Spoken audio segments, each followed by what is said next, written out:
The morning her signature mare trotted into the winner's circle at the Quarter Horse Congress, Rita Crundwell stood beneath the bright Ohio sky and accepted the silver trophy with practiced modesty. Back home in Dixon, Illinois, her neighbors would watch the highlights on the local station and feel a flicker of civic pride. They would see the town clerk's tidy smile, her feathered hair, the tailored jacket that never revealed more than it should. No one that day, or any day, wondered how a small-town employee could afford a champion stable bigger than the town library. For decades, Rita managed Dixon's books from an office above the police station. The room smelled of old notebooks and fresh coffee, and she kept an antique adding machine on the credenza even after spreadsheets arrived. Town department heads slipped requests under her door: new squad cars, streetlight repairs, school bus fuel, and she sent back polite memos about tight budgets and delayed funding. "Spring," she would sigh, "is always lean." They trusted her. She never raised her voice and never submitted late reports to the mayor or council. She was the calm center of Dixon's civic machinery. Yet each week, a ritual unfolded that no one witnessed. Rita typed a familiar set of numbers into the city's electronic payment system, a modest transfer from state tax revenues to an account labeled Reserve Sewer Capital Development. The name sounded dull enough to escape curiosity. She printed a check payable to that account, drove it to the bank 2 blocks away, and deposited it with a nod so routine the tellers barely looked up. A second ritual followed across the street at another branch, where she withdrew nearly the same amount into an account bearing her own name. From there, wire transfers leaped into the coffers of RC Quarter Horses. Stall flooring in Texas, a motor coach in Indiana, stud fees in Kentucky. Each expense glided out as if the quarter horse operation were simply an extension of municipal life. The deception began in 1990 with one test deposit of $25,000. Nobody noticed. By the time the town replaced its water tower in 1995, Rita was siphoning $100,000 a month. She filed annual statements that balanced to the penny, sprinkling genuine invoices among fictitious line items for infrastructure contingencies. State auditors, pressed to cover dozens of municipalities, flipped through her thick binders and found no loose threads. Ambition fed on silence. Year after year, Dixon applauded her trophies: world champion gelding, best all-around performance, the string of blue ribbons fanning across her dining room wall like the spread wings of an exotic bird. At local bars, patrons whispered that she must have discovered oil beneath the family farm or married a secret millionaire. Rita only laughed and changed the subject, professional as always. The unraveling began not with an exposé, but with a vacation. In the spring of 2011, Rita trusted her office to a new clerk, a shy woman named Kathy who still ironed her blouses before work. The first morning, Kathy opened the city's online banking portal, hunting for a deposit schedule. She paused at the unfamiliar Reserve Sewer Capital Development account, its balance sitting at nearly $2,000. For a fund that received 6-figure transfers, the number looked strangely anemic. She called the bank manager, who consulted his screen and frowned. "It's not a city account," he said. "It belongs to an individual." Kathy's hands shook as she printed the statements. The thick stack showed 20 years of identical transfers.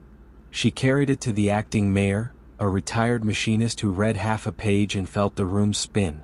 They summoned the FBI the next morning, and agents began a quiet file labeled Operation Queen. Over the summer, federal auditors uncovered a sum that stole their breath: $53.7 million, more than Dixon's entire annual budget had ever reached. They reconstructed the purchases: an $800,000 motor coach, a parade of trucks with personalized plates, thousands in Swarovski crystal halters for horses that, according to invoices, wore them only once. Agents drove past the city's crumbling police cruiser and photographed Rita's 7-bath wraparound porch mansion. For months they watched her move through her routines, aware that each smile to a neighbor masked the gravity of the impending storm. September arrived with a gusty Midwest chill when 2 agents in navy suits stepped into her office. She looked up from her keyboard, cheeks flushing but eyes sharp. They asked if she would accompany them to the federal building in Rockford to discuss irregularities. She nodded, reached for her purse, and walked out as if leaving for lunch. In the interview room, Rita folded her hands on the Formica table. She listened while agents recited account numbers, wire dates, horse show registrations, and photographs of her signature looping across checks. When they finished, she inhaled once and spoke in a calm voice that had soothed council meetings for years. "I know what I did," she said. "I can't explain why." She didn't cry, didn't bargain, didn't even ask for a lawyer. Her only request was that the horses be fed. News ricocheted across Illinois, then the country. Small-town clerk pulls off largest municipal embezzlement in U.S. history. Dixon residents gathered in the high school gym, some shaking with anger, others stunned into numbness. They tallied lost playground renovations, stalled road repairs, scholarships that could have been funded. The betrayal felt intimate because it had worn such a familiar face. 6 months later, in a federal courtroom paneled with dark oak, the judge pronounced a sentence of 19 years and 7 months. Rita stood erect, eyes forward, as if posing beside another champion mare. The courtroom hushed when the judge observed that Dixon might rebuild its finances, but would struggle longer to rebuild its faith. The town auctioned hundreds of her horses, saddles, and trophies, raising enough to pave streets and replenish pensions. Yet on quiet evenings, Dixon residents still passed the empty stable on Red Brick Road and imagined the roar of diesel trucks, the gleam of polished hooves, and the soft voice of the clerk who balanced budgets by day and stole them by night. The barns stand silent, but stories of Rita's double life linger like hoofprints in hard soil, reminders that the most elegant crimes often bloom in the places where trust grows deepest. Julien Dupont's first day at Société Générale began with a view. From the 35th floor in La Défense, Paris lay glossy under winter sun, bridges spanning the Seine, slate roofs tilting towards Sacré-Cœur. Julien, quiet son of a Brittany metalworker, pressed a hand to the glass as if collecting proof he had arrived. His badge still smelled of fresh plastic. The trading floor behind him hummed with low voices and the faint clatter of keyboards. Somewhere beneath the noise, ambition woke like a taut drum's skin. At 24, Julien belonged to a new class of Delta One traders, authorized to place low-risk bets that mirrored the broad European stock indexes. The work was meant to be prudent, almost clerical. Yet each time a supervisor walked past, Julien felt the heat of expectation. Bonuses were whispered like magic numbers. Euro 200, 000, 400,000 euros, more. He watched senior traders flick through orders worth tens of millions and envied the casual way they signed their names. To match them, he needed results that would glow on the dashboard screens the risk managers checked every afternoon. The opportunity arrived in the form of a loophole so small it looked harmless. Each morning, Julien booked a legitimate futures trade on the German DAX. Each afternoon he entered a second, opposing trade meant to cancel the first. The pair showed zero net exposure, perfectly within limits. Only after supervisors left for the night did he delete the second leg, leaving the original position naked and enormous. Risk systems slept until dawn, blind to the change. By then Julien had slipped in a fresh fake hedge to fool the daylight auditors. The defect was not in the software. It lay in the human routine that trusted yesterday's figures a little too much. The profit started as a flutter. Euro 5,000 here, 12,000 euros there, enough to earn a nod from the floor boss.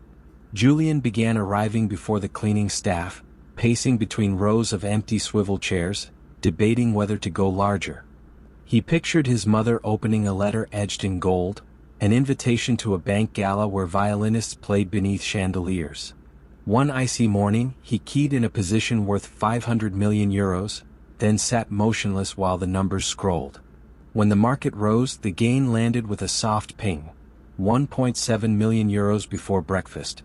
And no one asked a question. Over the next 2 years, Julien layered deception upon deception. To offset the swelling bets, now stretching into the billions, he forged confirmation emails from German brokers, cut and pasted digital signatures, and used weekends to backdate fictitious trades. Auditors in distant floors printed his paperwork, saw stamps and letterheads and moved on. The bank's official books reflected a modest, rule-abiding employee whose risk never strayed beyond limits. Meanwhile, Julian's secret book soared to exposures larger than the bank's own capital. Outside the glass tower he lived sparsely. A narrow apartment in Courbevoie, a black bicycle chained to a lamppost, dinners of reheated pasta. The glamour he once imagined felt like neon glare he wished to avoid. If he spent conspicuously, someone might wonder how a mid-tier salary could fund it. Instead, he funneled adrenaline into longer hours, adjusting hedges like an obsessive gardener pruning invisible vines. Each fresh million of profit felt less like wealth than like cement poured over previous lies, necessary to keep the foundation upright. By early January 2008, the accumulated positions reached a vertiginous height, Euro 50 billion in one-way bets on European stocks.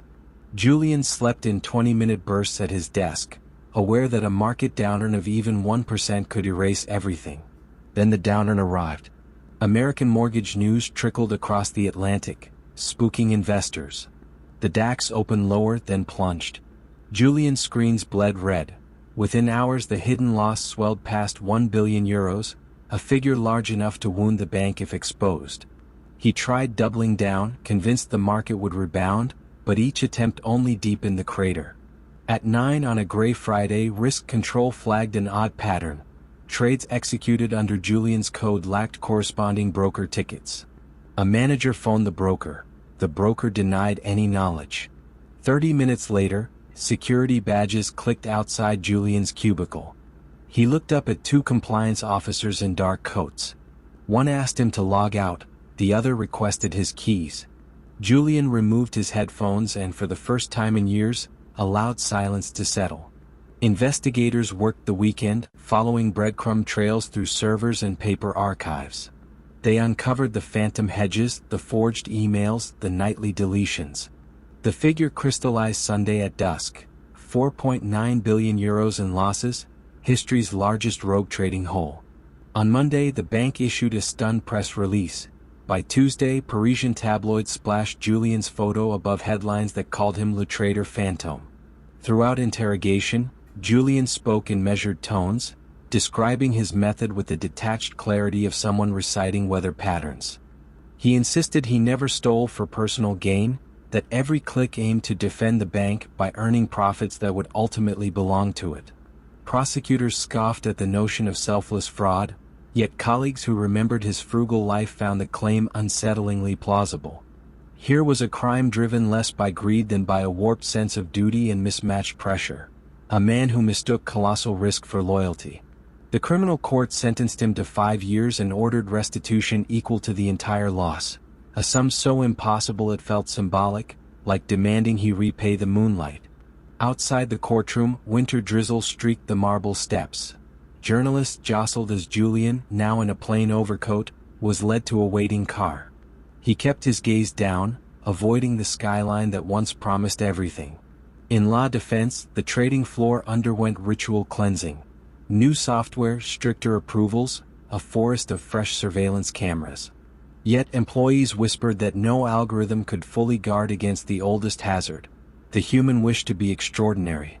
At night, cleaners still polished the tall windows, and young recruits pause as Julian once did, to admire a city blazing with opportunity.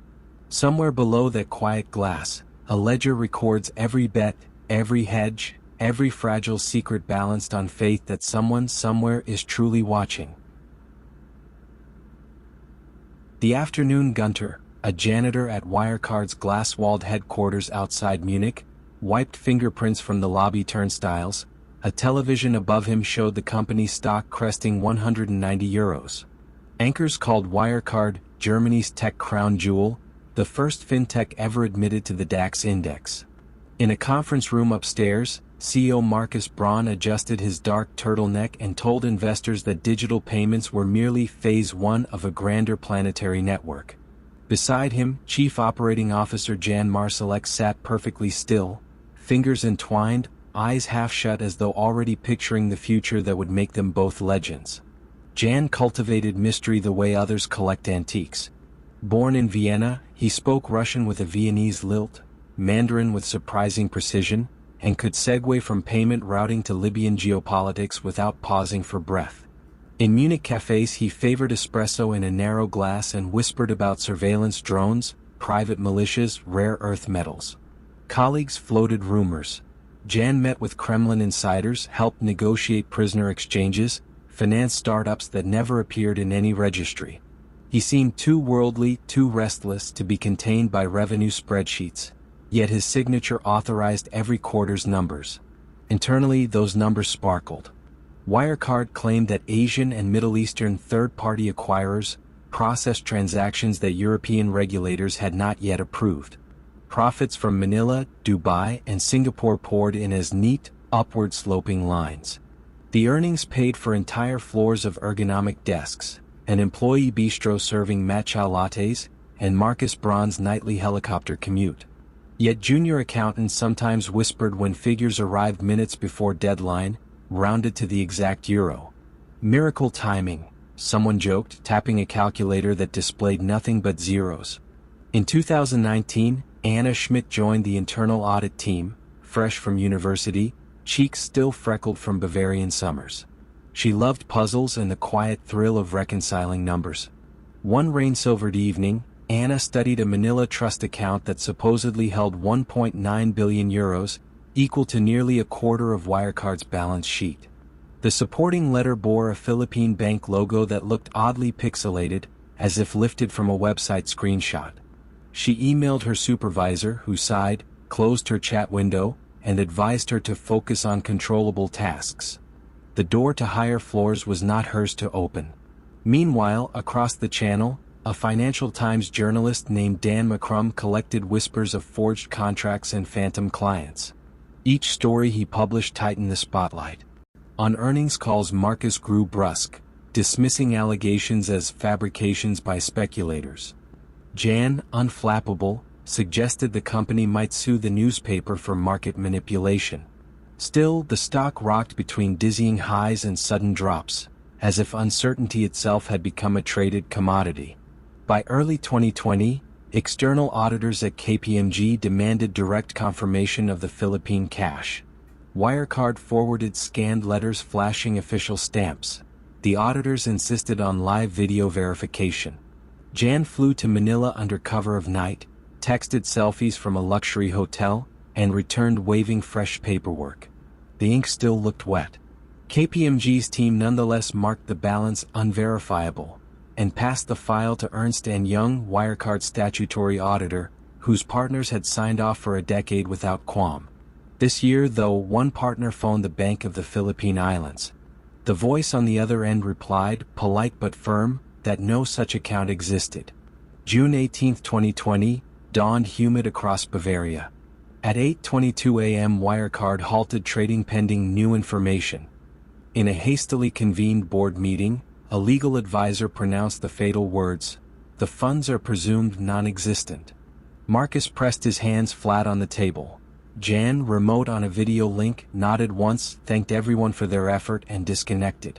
Within hours he became unreachable, his company phone discarded near the Danube. Surveillance footage later captured him boarding a private jet to Minsk, then slipping into the opaque corridors of Moscow's sprawling suburbs. Interpol issued a red notice, yet Jan seemed to dissolve, like smoke escaping through a window crack. Wirecard collapsed in 8 frantic days. Employees arrived to find investor hotlines blinking unanswered, police vans idling at the front gate. Pension funds that had touted the stock as a European PayPal wrote down positions to zero. A gray-haired retiree in Stuttgart stared at her brokerage statement, whispering that the dividends once covered her grandson's piano lessons. In Parliament, lawmakers grilled regulators who had spent 18 months investigating the journalists instead of the company. Every answer spawned fresh disbelief. How could a phantom 1.9 billion euro live on balance sheets examined by Germany's finest auditors? Marcus Braun surrendered to Munich prosecutors and now waits in a Stark cell for a trial that could last years. Former board members trade accusations, each claiming the deception resided 2 doors down the corridor.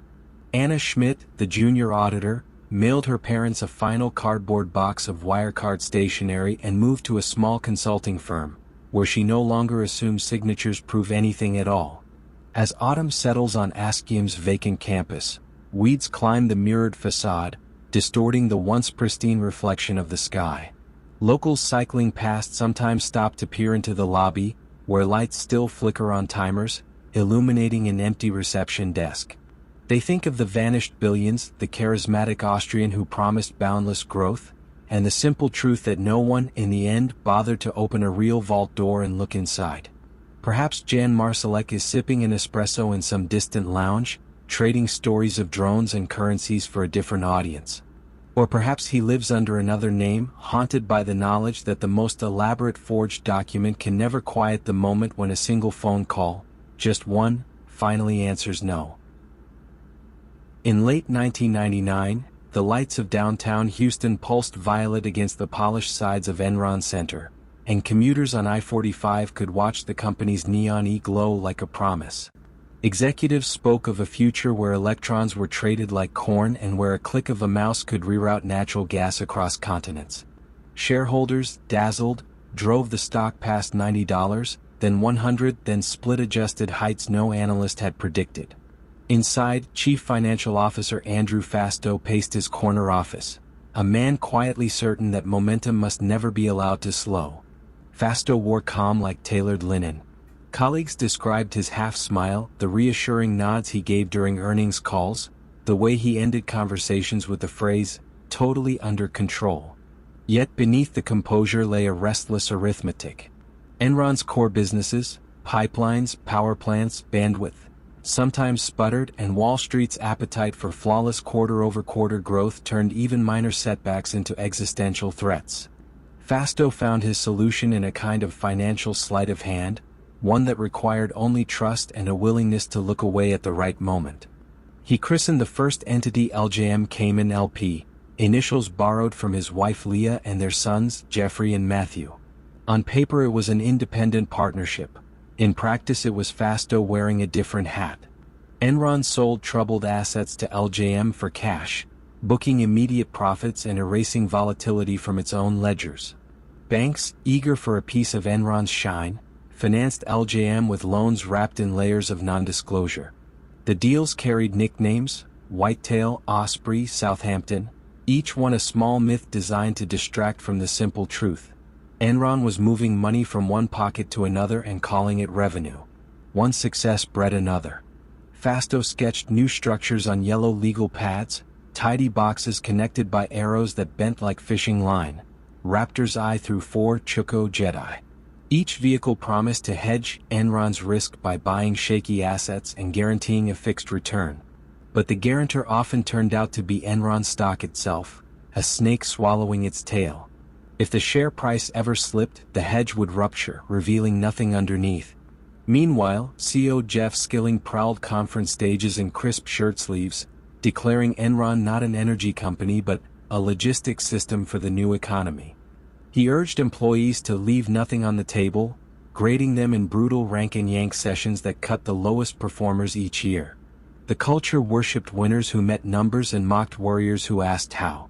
In that atmosphere, Fastow's exotic partnerships looked less like deception and more like heroic resourcefulness.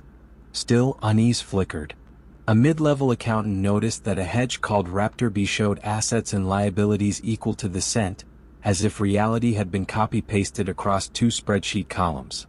She raised an eyebrow. Her supervisor reminded her that questioning the CFO's bookwork could stall a career. In another wing, fax machines spat out term sheets so dense a seasoned auditor would need days to map the flow of dollars. Those pages slid into binders, binders stacked into cabinets, cabinets locked behind badges that only a handful of people possessed. Autumn 2001 arrived heavy with Gulf humidity. Enron prepared to release third-quarter results, but the numbers refused to balance. The Raptors, once helpful, now demanded tens of millions to cover lost value, funds Enron didn't have. Fastow proposed yet another fix, but external auditors at Arthur Andersen balked. The hole was too deep.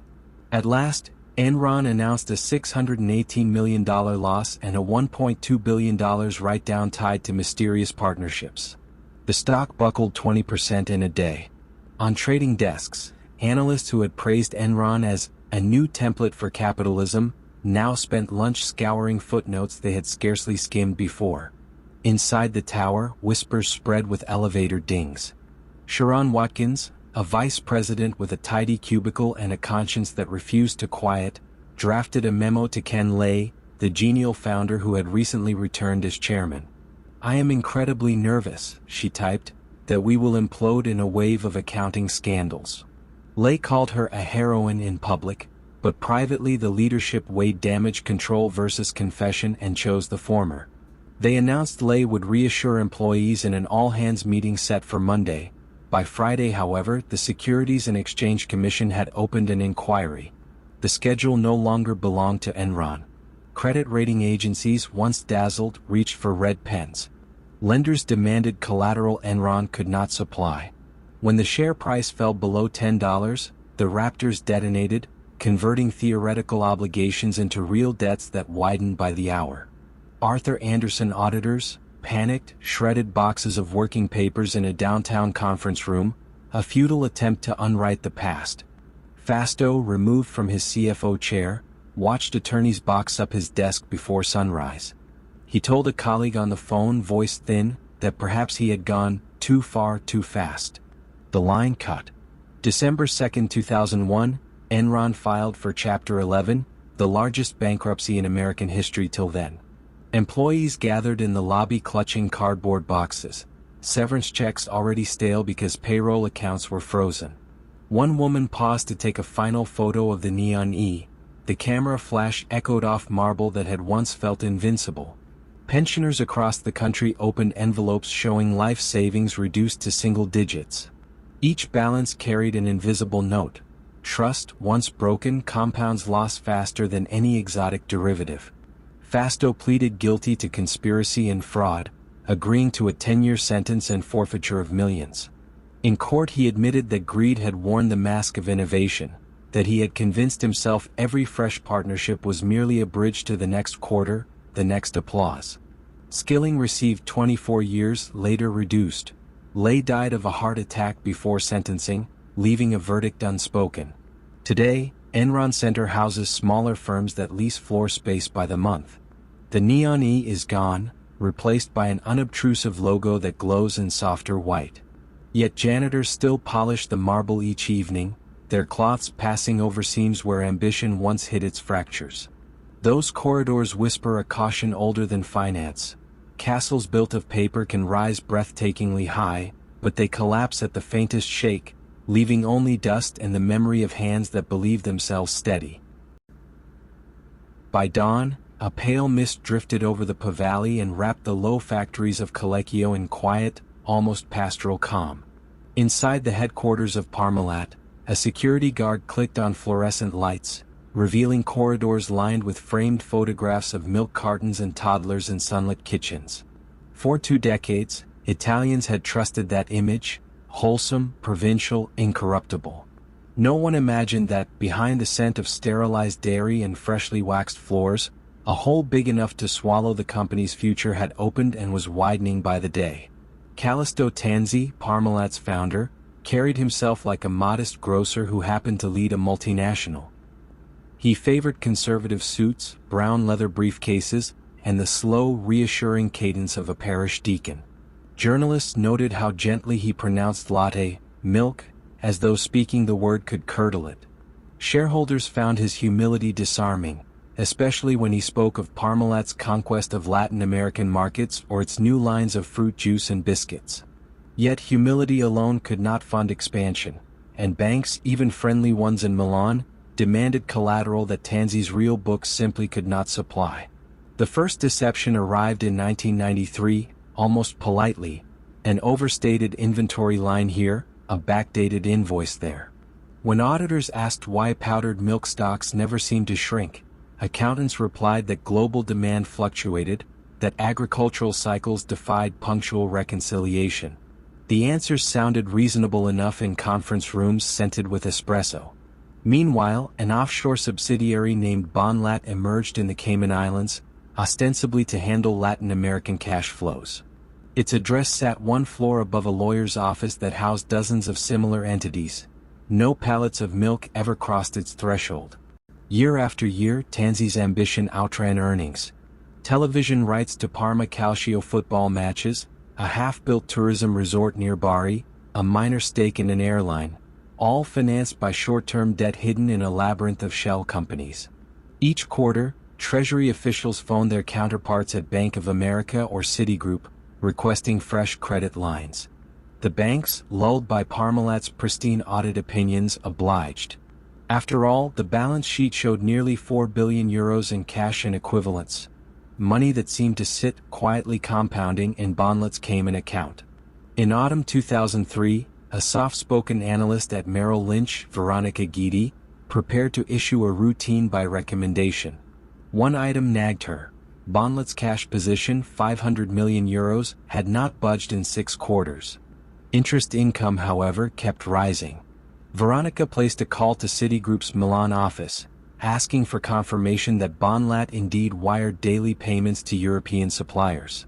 The banker laughed, saying he had never heard of Bonlat handling real transfers. The remark felt like a draft seeping through a closed window, small but chilling. Veronica's subsequent note, circulated to select institutional clients, questioned Parmalat's opaque offshore liquidity. The note leaked, sparking a handful of terse headlines. Tanzi summoned a press conference in Parma's Teatro Regio, beneath gilded cherubs, and dismissed speculative rumor. He spoke of family values, of hard work, of the sanctity of Italian milk. Cameras captured polite applause, but in trading rooms from London to Frankfurt, investors began trimming positions, just in case. Ernst & Young, parachuted in for an emergency audit, requested direct verification of the Cayman cash. Parmalat produced a letter on Bank of America letterhead certifying €3.95 billion on deposit. Something about the font spacing, too wide, almost childlike, unsettled the auditors. A fax to the bank's New York Treasury desk returned within the hour. No such account existed. Time compressed. Phone lines in Parma lit up like Advent candles. Inside conference room, Galileo, Tanzi's lieutenants huddled around a speakerphone, voices cracking in dialect, contemplating whether a final bridge loan might keep the illusion afloat through Christmas. December 19, 2003, dawned under a brittle winter sky. At 6 a.m., Parmalat's chief financial officer, Fausto Tana, arrived to find Guardia di Finanza officers waiting beside the reception desk. They carried warrants and a list of 17 subsidiaries alleged to be purely fictional. News bulletins interrupted radio programs across Italy. Parmalat faces €14 billion black hole.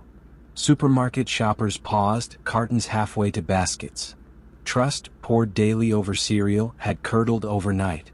Tanzi surrendered 3 days later, escorted past clicking cameras into Parma's medieval courthouse.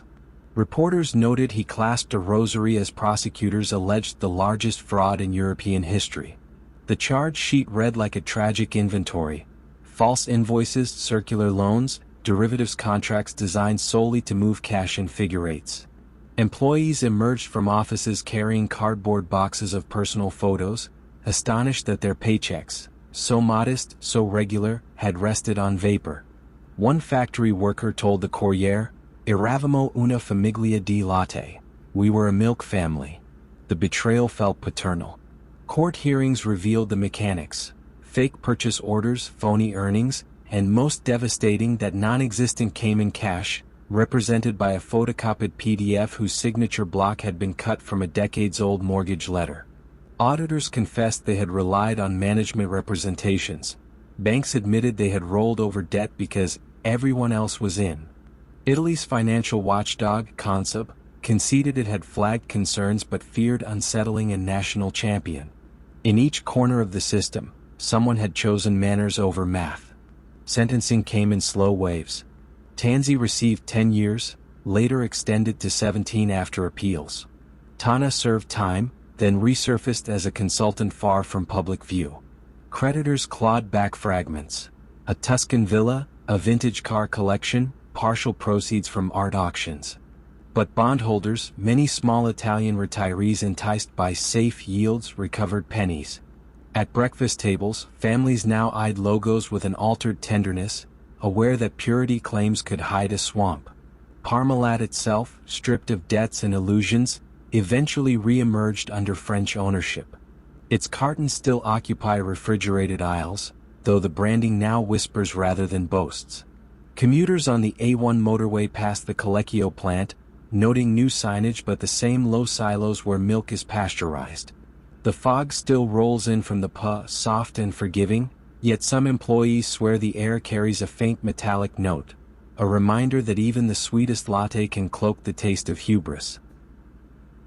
On winter mornings in Midtown Manhattan, the facade of the Lipstick Building shimmered rose gold against frost-paled sky, a playful curve amid sober granite towers. From the 17th floor, Bernard Madoff's private offices overlooked Lexington Avenue, yet the blinds stayed half-drawn as if daylight itself were an unwelcome auditor.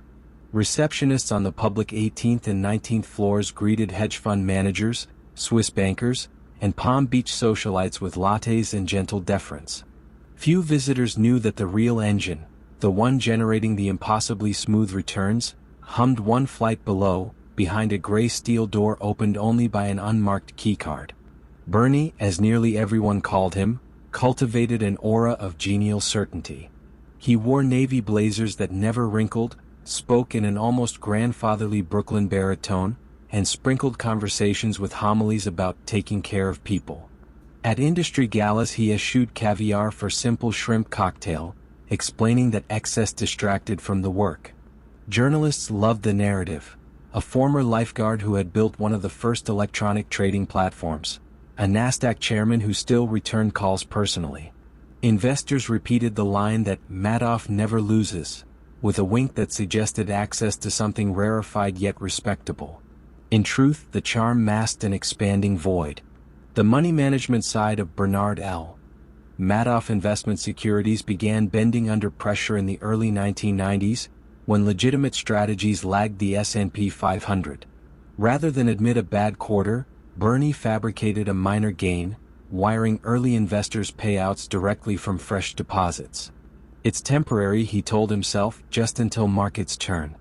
But each month required a slightly larger lie, the figures handwritten on perforated IBM paper by Annette Bongiorno, a loyal assistant who understood only that Mr. Madoff has a system. The system operated like clockwork.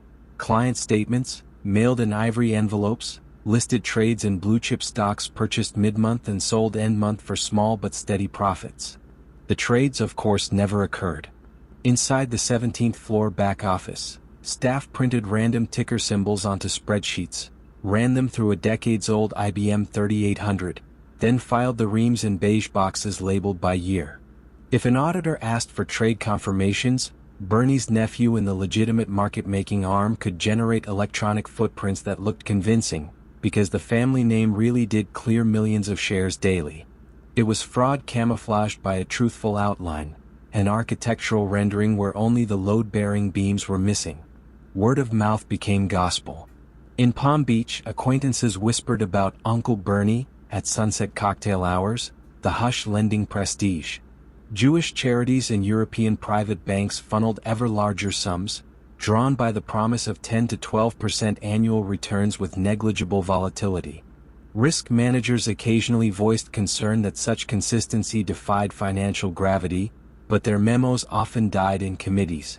After all, the statements balanced. The SEC had examined Madoff twice without censure, and reputations. Madoff's, the feeder funds, the fund of funds, interlocked like polished gears. Frank DePascali, Bernie's trusted lieutenant, kept a running spreadsheet titled simply Cash In, Cash Out. When deposits exceeded redemptions, surplus sat in a Chase account earning meager interest. The rest of the time, the team juggled wires hour by hour, ensuring that withdrawals cleared before suspicious eyes noticed delays.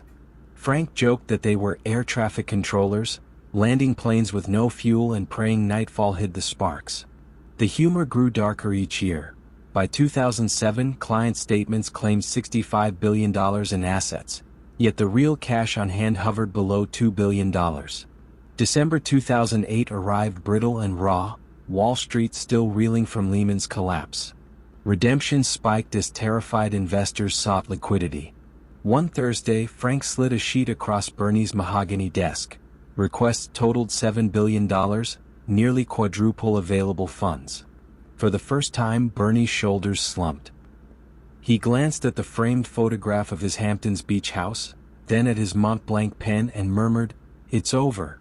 That evening he told his sons, Mark and Andrew, that their bonus would be distributed from the last $53 million I could scrape together. Confused, they pressed him until he uttered the phrase that would echo through congressional hearings, "It's all just one big lie." The sons contacted their lawyer. The lawyer phoned federal prosecutors. At 8:30 a.m. December 11th, 2 FBI agents arrived at the East 64th Street penthouse. Bernie faced them in slippers and a Mets jacket. When they asked if there was an innocent explanation, he replied, almost with relief, no. He estimated the discrepancy at $50 billion, though the number would later be revised. As agents cuffed him, his wife, Ruth, watched silently beside a Christmas tree still half decorated.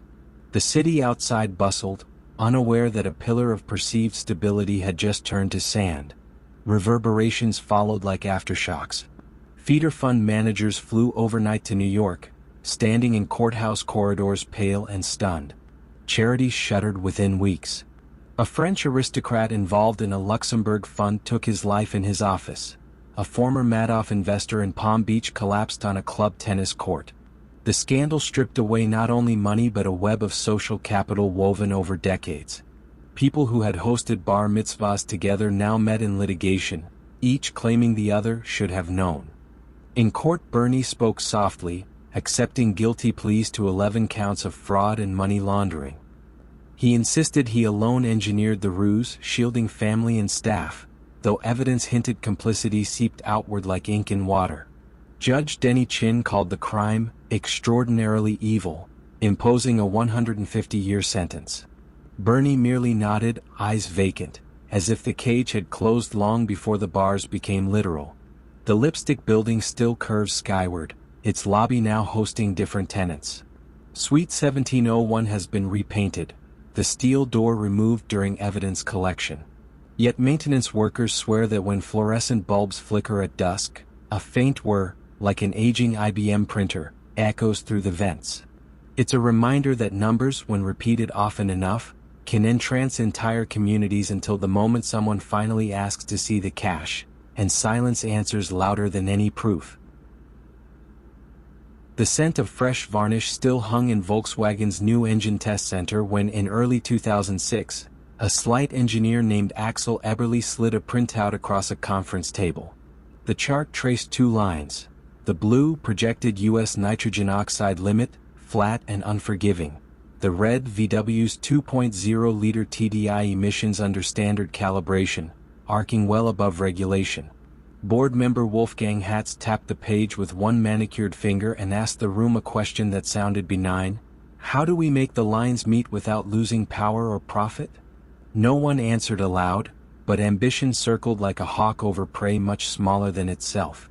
Volkswagen had staked its American revival on clean diesel, hoisting billboards from Seattle to Miami that paired smooth highways with alpine air.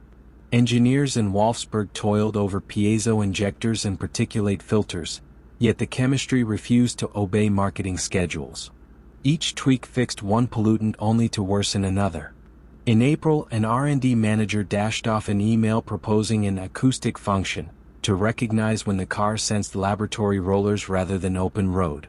The code would quietly switch to a leaner fuel map, slashing emissions for the 40-minute test, then revert to a more robust setting once the wheels felt real pavement. The phrase defeat device never appeared. The intent glimmered between lines like phosphorescence in dark water.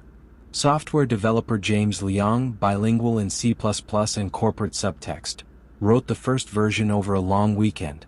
He named key variables with innocuous labels, temperature_window, steering_angle_threshold, and embedded the routine in an innocuous folder of auxiliary tools.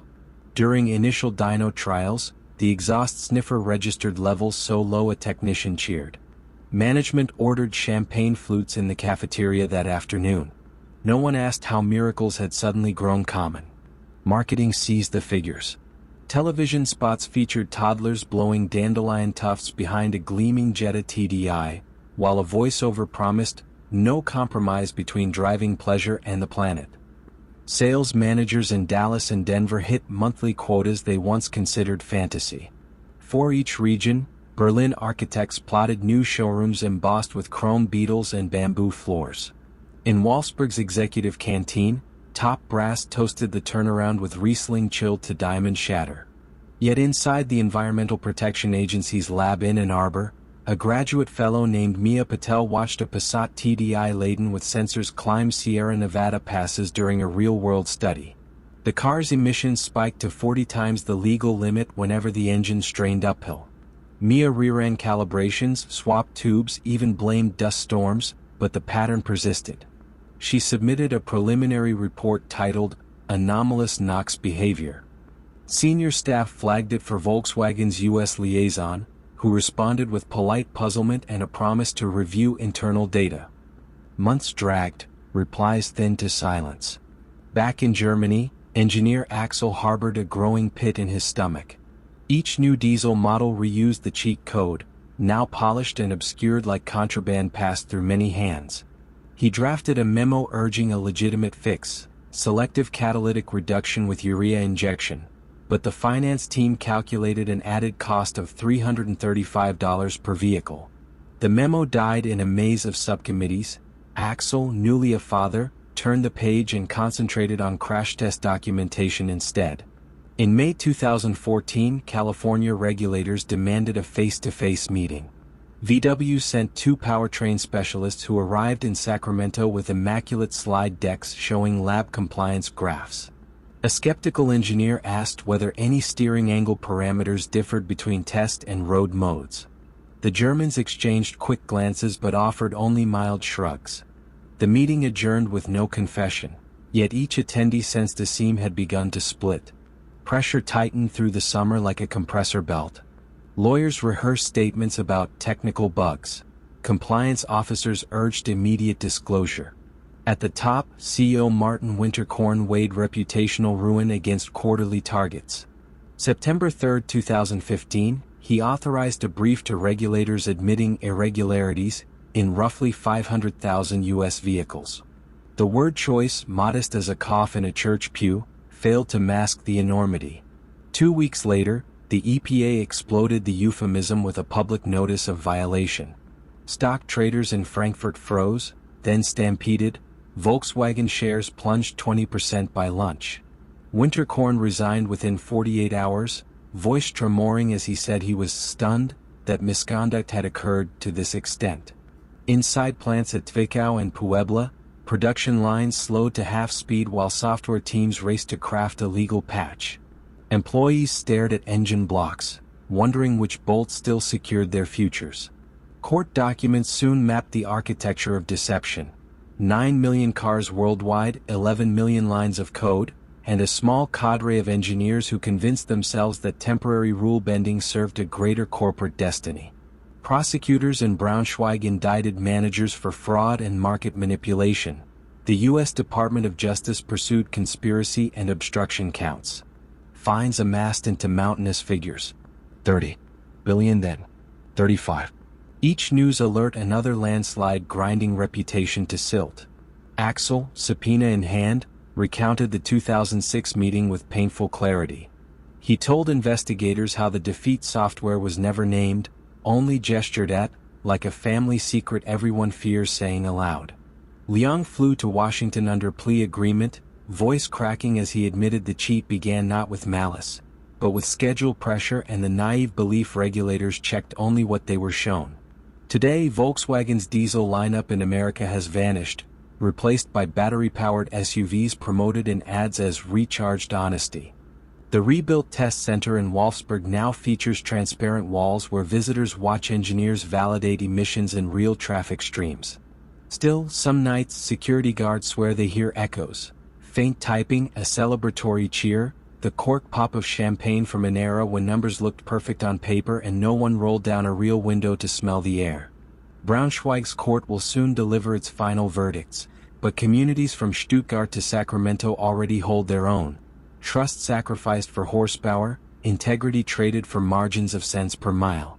The scar will fade, yet motorists pumping diesel on frosty mornings will always squint at the nozzle, half wondering what unseen line of code hums beneath the dashboard, deciding, without their consent, what exits the tailpipe and enters the world. The trading floor of the Galleon Group occupied a penthouse above Madison Avenue, its picture windows framing gray rooftops like stepping stones toward the East River. At 6:15 each morning, Raj Rajaratnam strode past rows of powered-down Bloomberg terminals, coffee cup in one hand, phone already against his ear. By the time junior analysts filed in, he had spoken with bankers in London, chip designers in San Jose, a dermatologist in Palo Alto whose patients included 2 Fortune 500 vice presidents. Every scrap of conversation was weighed, graded, and filed inside the restless algorithm of his mind. Raj disliked the word hedge fund. He preferred information network, a living mesh of contacts bound by favors, old-school ties, and the quiet magnetism of guaranteed returns. His pitch was soothing: give me 100 million, I'll hand you 20 in profit each year, rain or shine. Institutional investors, university endowments, charitable trusts, liked those odds. Their money swelled Galleon's assets past $7 billion, and Raj rewarded himself with a duplex overlooking Central Park, a Gulfstream jet, and a surround sound home theater where he replayed market coverage the way quarterbacks study game film. Beneath the glamour, the mechanics were almost domestic. Around a long walnut table, analysts updated Raj every hour in what they called the loop. A semiconductor specialist might say, Texas Instruments wafer yields are up 2%. Raj would nod once, then ask, and who confirmed the number? The correct answer was never investor relations. It was usually a friend's friend in the fabrication plant who owed Galleon a favor or a free consultation with Raj's cardiologist brother. The loop prized whispers over press releases, mosaic fragments over public murals. One afternoon in 2007, a fresh voice entered the circle. Anil Kumar, a senior partner at McKinsey & Company. He and Raj had met at Wharton years before, 2 outsiders, one Sri Lankan, one Indian, finding camaraderie in late-night study halls. Now Kumar advised tech giants on merger strategy. In a discreet call, he mentioned that Advanced Micro Devices planned to buy graphics chip maker ATI, a move still concealed behind doors of etched glass. Raj's pulse quickened. He quietly accumulated millions of AMD shares and options. When the deal became public weeks later, Galleon cleared $20 million before breakfast. Kumar received a wire for $500,000 under the code name Project Sky. The pattern repeated like a rehearsed duet. Rajat Gupta, another McKinsey legend who sat on Goldman Sachs's board, phoned minutes after confidential meetings to relay nuggets. Warren Buffett's impending $5 billion investment, quarterly losses masked by arcane accounting, the sudden resignation of a division head. Raj listened in silence, thanked him, and placed trades large enough to move the after-hours tape yet small enough to blend into normal volatility. Each profitable spike reinforced the belief that the loop was not theft but an elite reward for intense curiosity. Across town, however, a different network had begun to hum. The FBI's New York white-collar squad logged unusual trading patterns around takeover announcements.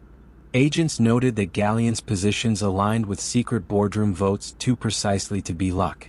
Supervisory Special Agent B.J. Kong requested a Title III wiretap, the same legal instrument used for drug cartels, arguing that inside information is the narcotic of Wall Street. Federal Judge Deborah Batts, after review, signed the order. Microphones clicked on in October 2008. The first day's recordings captured Raj coaching an analyst to press a Hewlett-Packard vice president for color on quarterly numbers. By week's end, agents possessed hours of conversations laced with phrases like, "my guy on the inside," "keep it tight," and "let's clean up before the print." Kong listened from a drab control room in downtown Manhattan, marking timestamps and marveling at how casually billion-dollar larceny could sound over speakerphone. Raj sensed pressure but misread its source. He hired an ex-CIA polygraph expert to vet employees, fearing leaks to rival funds. When rumors of an investigation floated through midtown bars, he dismissed them, Audits were clean, compliance manuals thick, and he donated generously to children's hospitals. Charity he believed was a shield. The shield cracked on a rain-cold morning, October 16, 2009. Agents assembled in pre-dawn dark, radios whisper quiet. At 6:40 they stepped into Galleon's lobby, badges up. Kong led the way, finding Raj at his desk, 2 screens glowing with pre-market futures. "Is this about parking tickets?" Raj joked, half-smile in place. Kong replied simply, "Insider trading." Handcuffs clicked. The trading floor froze, a tableau of wrists hovering over keyboards. The arrest rippled through finance like a tremor before an avalanche. Hedge fund managers revisited phone logs, wondering which friendly calls sounded incriminating on tape. McKinsey convened emergency meetings. Partners whispered Gupta's name in corridors lined with tasteful art. University boards confronted the irony of scholarships funded by illicit trades. In federal court, prosecutors played selected recordings. Jurors heard Gupta's measured tone, "I think you will be happy, Buffett is in." They heard Raj reply, "Fantastic," then immediately instruct a trader to buy 50 actives of Goldman at market. The simplicity of the scheme, ears, mouth, trade ticket, left little room for abstract defense.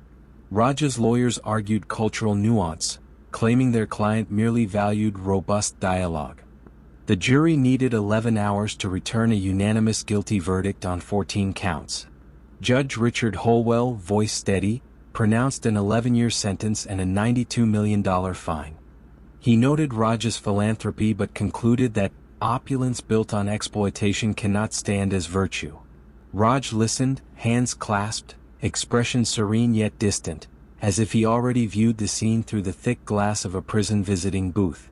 Kong boxed the wiretap transcripts and stored them in the Bureau's evidence vault. In interviews he admitted a grudging respect for Raj's intellect but none for his ethics. He treated non-public information like property he'd purchased. It was never his to sell. Today, the Madison Avenue penthouse houses a digital advertising startup whose interns know little of Galleon.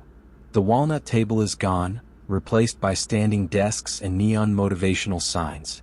Yet custodians say that some evenings the office feels oddly hushed, as though unseen figures pause to exchange a final whisper, checking that no wires record their dreams of beating a market that never sleeps, never forgets, and at last never forgives. When Elizabeth Holmes first stepped onto Sand Hill Road wearing the now famous black turtleneck, she carried only a thick binder and an almost hypnotic certainty.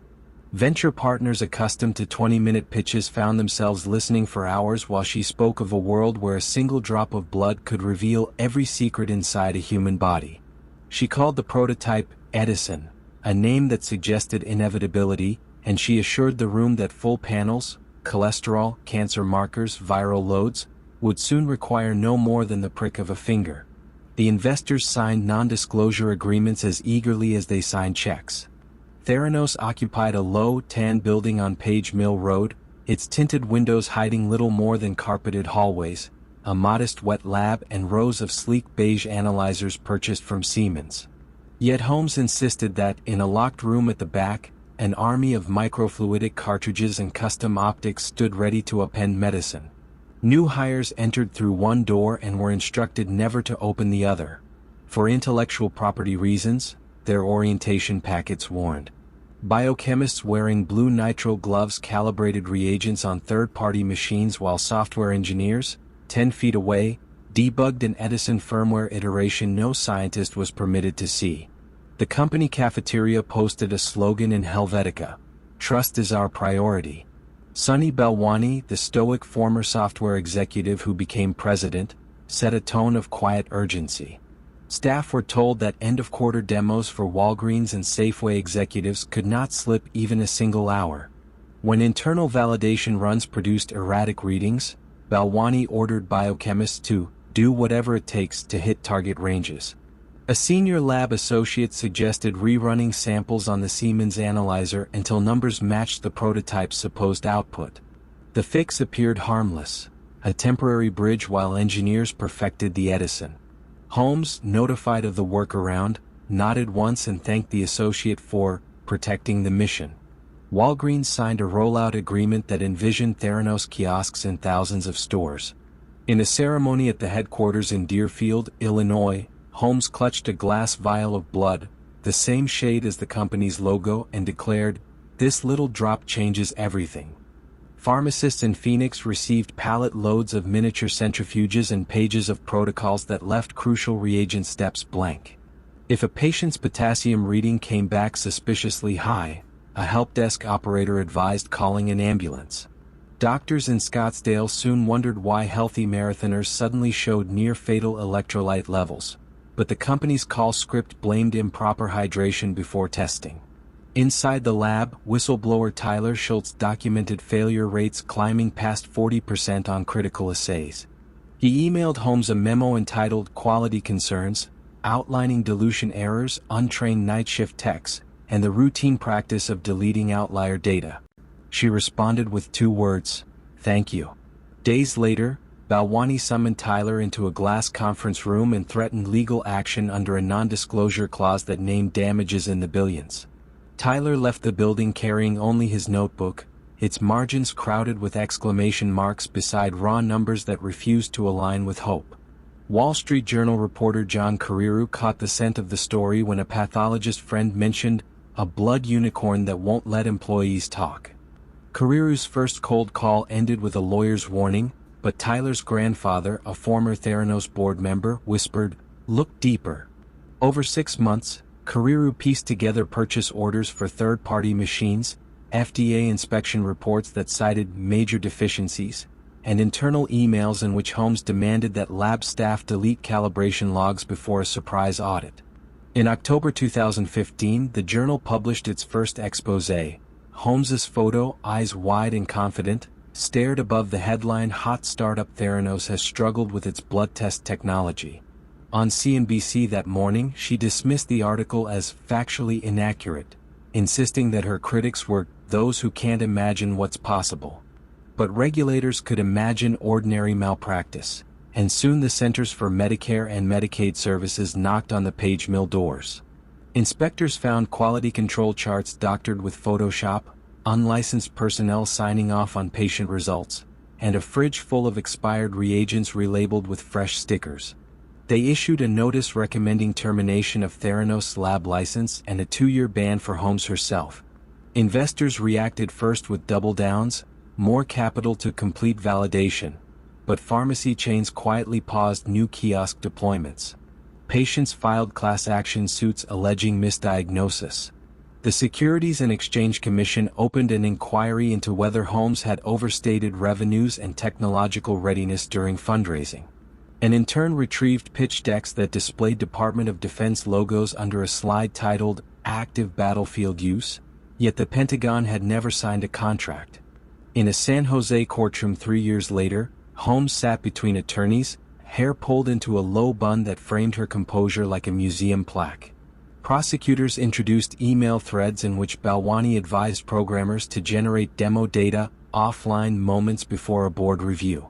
They showed PowerPoint slides claiming accuracy better than gold standard methods, attached to blood draws secretly run on conventional analyzers. Jurors watched a video of Holmes telling Charlie Rose that her system would soon reside in every home. The promise sounded, in that fluorescent courtroom, like a fable retold once too often. The verdict, multiple counts of wire fraud and conspiracy, fell on a January afternoon when the valley sky shone a hard, cloudless blue. Holmes faced sentencing with a polite half-smile, the same expression that had once melted venture capitalist skepticism.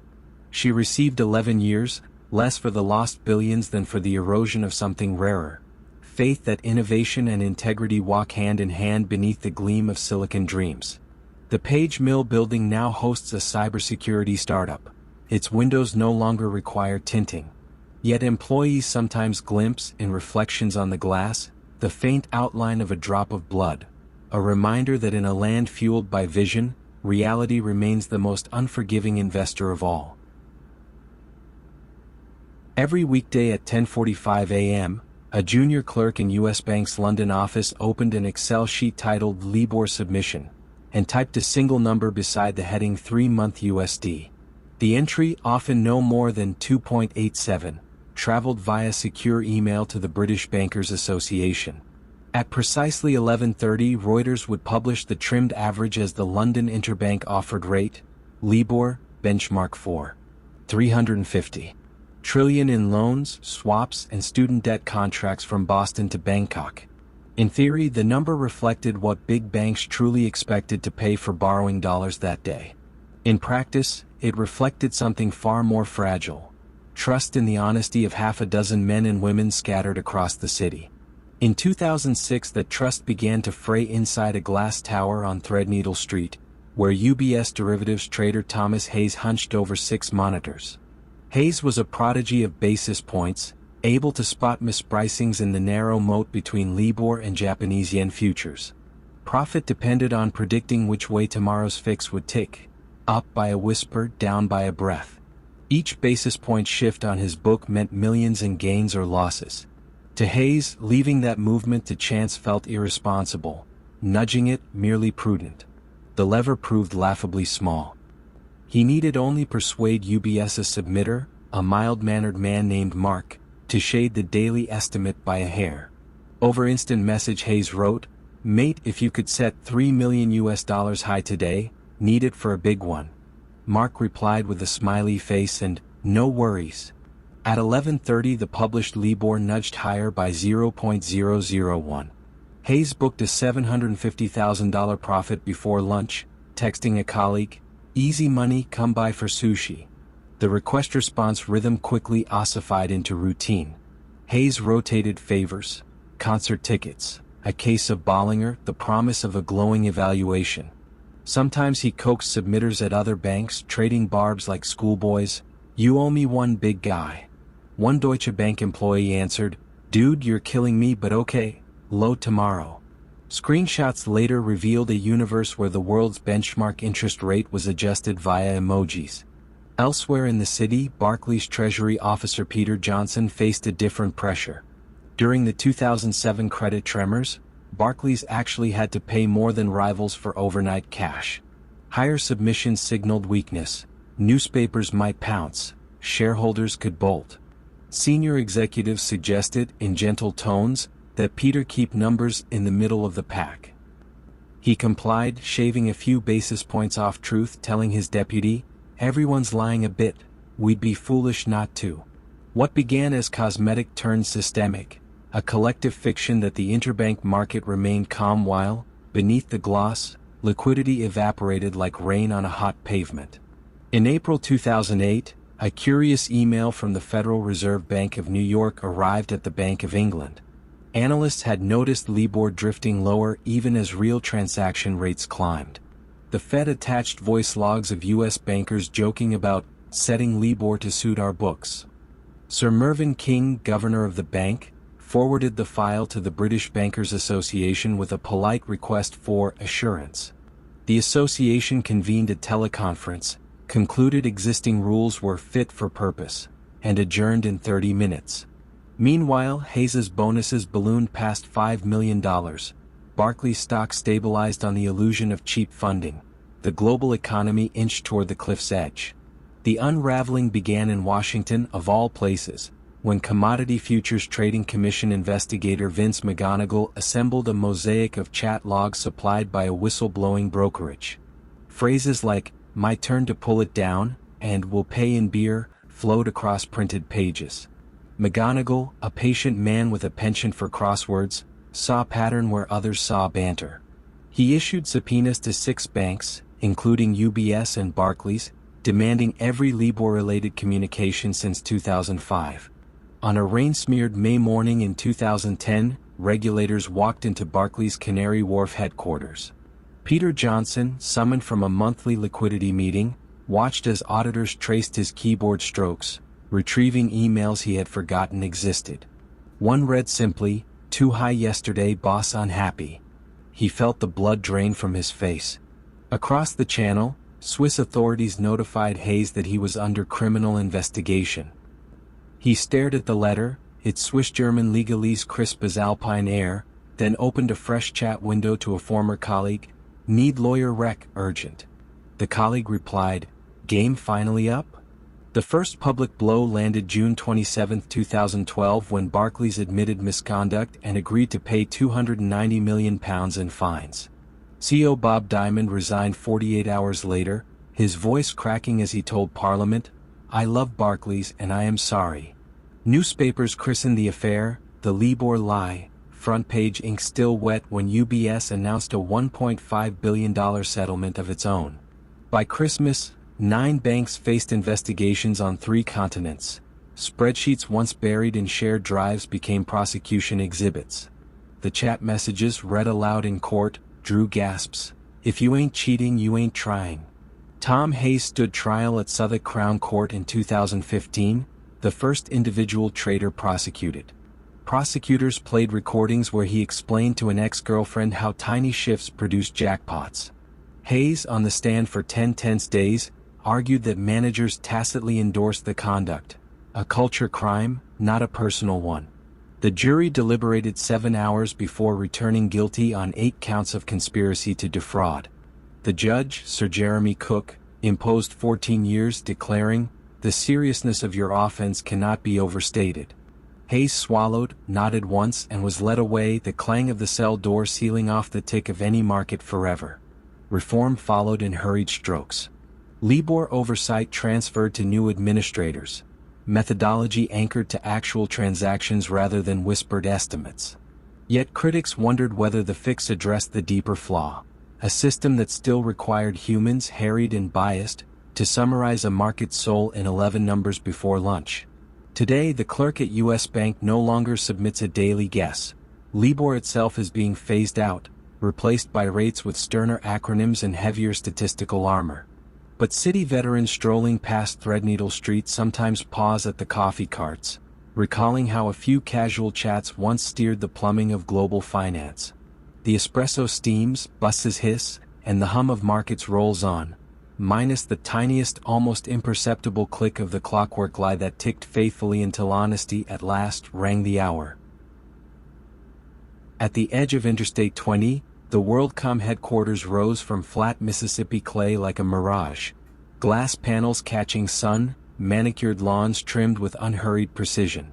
Every morning in 1999, Bernard "Bernie" Ebbers arrived in a white Lincoln Town car, waved to the guard, and crossed the atrium where a digital ticker scrolled the company's soaring stock price.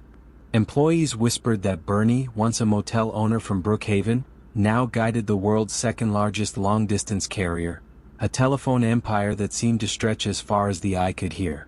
Bernie's leadership style mixed Sunday school warmth with Wall Street velocity. In staff meetings he quoted proverbs about diligence, then demanded acquisition targets bold enough to rattle New York bankers. MCI, UNet, Brooks Fiber. Each buyout stitched new revenue miles onto WorldCom's network map. The deals were financed with stock, and as long as the share price climbed, everything felt inevitable, almost evangelical. Secretaries taped charts to cubicle walls where the line of growth resembled a rocket's plume. Yet beneath the charts, numbers began to waver. Telecom capacity prices fell, .com clients failed to pay, growth flattened. Chief Financial Officer Scott Sullivan, a former Arthur Andersen prodigy with a disarming grin, watched operating costs chew into profits. One spring afternoon he proposed a line accrual adjustment, moving routine network access fees from the income statement to the balance sheet as capital expenditures.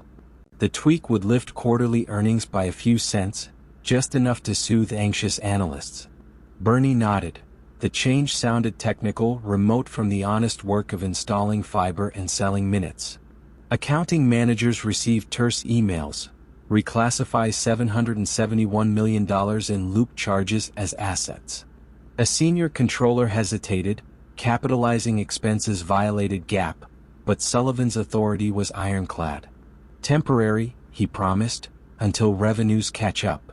A junior clerk entered the new codes, hit save, and watched the ledger sparkle back into green. No alarms sounded. Wall Street rewarded the rosy report with another uptick, and Bernie told reporters, "The Lord has blessed our vision." Successive quarters required larger blessings. When revenues still lagged, Sullivan created E/R entries, plug figures labeled miscellaneous corporate unallocated, that pushed profit to the penny of guidance. Internal auditors spotted the plugs and requested support. Sullivan produced binder dividers marked confidential, pooling reserves, but no underlying invoices. He assured them a master schedule existed in his office safe. The auditors, fearing for their jobs, initialed the sheets and moved on. Bernie, meanwhile, pursued ever grander dreams. He bought thousands of acres for a timber farm, invested in a minor league hockey team, and donated $30 million to Mississippi College for a new gymnasium. At shareholder meetings he spoke of faith-based capitalism, urging retirees from Tupelo to hold their shares for the children. Applause echoed through hotel ballrooms as elderly investors clasped his hand, convinced that a fellow Southerner would never misplace their trust. The storm gathered in 2002. Cynthia Cooper, WorldCom's internal audit chief, returned from maternity leave to find cryptic routing slips on the general ledger. Late at night, after cubicle lights dimmed, she and two colleagues traced journal entries through the SAP system. Each path led to vast prepaid capacity accounts with no physical network attached. $3.1 billion in phantom assets. Cooper drafted a memo quoting company policy word for word: all capital expenditures must represent tangible future benefit. She slid the memo under Sullivan's door. No reply came. Unsatisfied, Cooper bypassed normal channels and phoned the board's audit committee chair, former U.S. Attorney James B. Kelly. Her voice shook as she disclosed that reported profits might be almost entirely illusory. Kelly ordered KPMG, recently hired to replace Anderson, to perform a flash review. When KPMG auditors requested backup schedules, Sullivan offered softball tickets and asked for reasonableness in interpretation. The auditors instead walked office corridors, opened file cabinets, and found nothing but blank forms. June 25, 2002, broke humid and still. At a hastily called press conference, WorldCom's new controller read a statement. The company would restate earnings downward by $3.8 billion, the largest accounting error in U.S. history. Reporters fell silent, then erupted with questions about fraud, complicity, and criminal intent. WorldCom stock, $164, closed at 83 cents. Outside headquarters, employees smoked in small circles, staring at the ticker now frozen like a stalled heartbeat. Bernie resigned within a week, mustache trimmed, eyes moist. He told the Clarion Ledger that mistakes were made, denying knowledge of specific entries. Sullivan was arrested in Boca Raton, led past cameras in khakis and handcuffs. Cooper testified before Congress, her calm narrative contrasting with lawmakers' anger. One representative held up a pension statement from a WorldCom lineman whose nest egg had vanished. "This is not numbers, it's people." In federal court, prosecutors painted a portrait of hubris wrapped in down-home charm. They displayed slides of Sullivan's handwritten notes. "Need 400M more reclass loop." They played recordings of Bernie urging staff to hit the streets number whatever it takes. Jurors watched, faces hardening. Sullivan accepted a plea deal, 5 years for cooperation, while Bernie fought on, insisting he believed his CFO's assurances. The jury deliberated 8 days before convicting him on securities fraud and conspiracy. The judge imposed 25 years. Bernie, 63, adjusted his suit coat and thanked his family for standing by him. WorldCom emerged from bankruptcy rebranded as MCI and later merged into Verizon. The Clinton campus sits partially vacant, its vast parking lot sprouting weeds through asphalt cracks. The gymnasium at Mississippi College still bears Bernie Ebbers' name, though donors debate whether the letters should be removed or left as caution. Evening joggers circle the empty lot and glimpse their reflections in the headquarters glass, warped by time, reminding them that distance once measured in fiber miles can end in the slender gap between a spreadsheet cell and the truth. Dennis Kozlowski liked beginnings. The day he became chief executive of Tyco International, he walked the factory floor of an alarm manufacturing plant in Princeton and told welders he would build a conglomerate so steady you could set your watch by it. The pledge sounded earnest. Tyco shareholders rewarded it with patient capital, and over the next decade Kozlowski did, in fact, build something vast.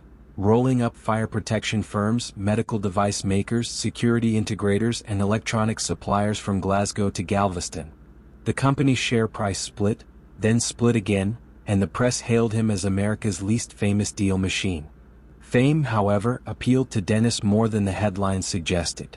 His salary, though lavish, seemed mundane beside Silicon Valley jackpots, and Tyco's board, scattered between Bermuda tax headquarters and New Hampshire offices, monitored expenses with more politeness than rigor.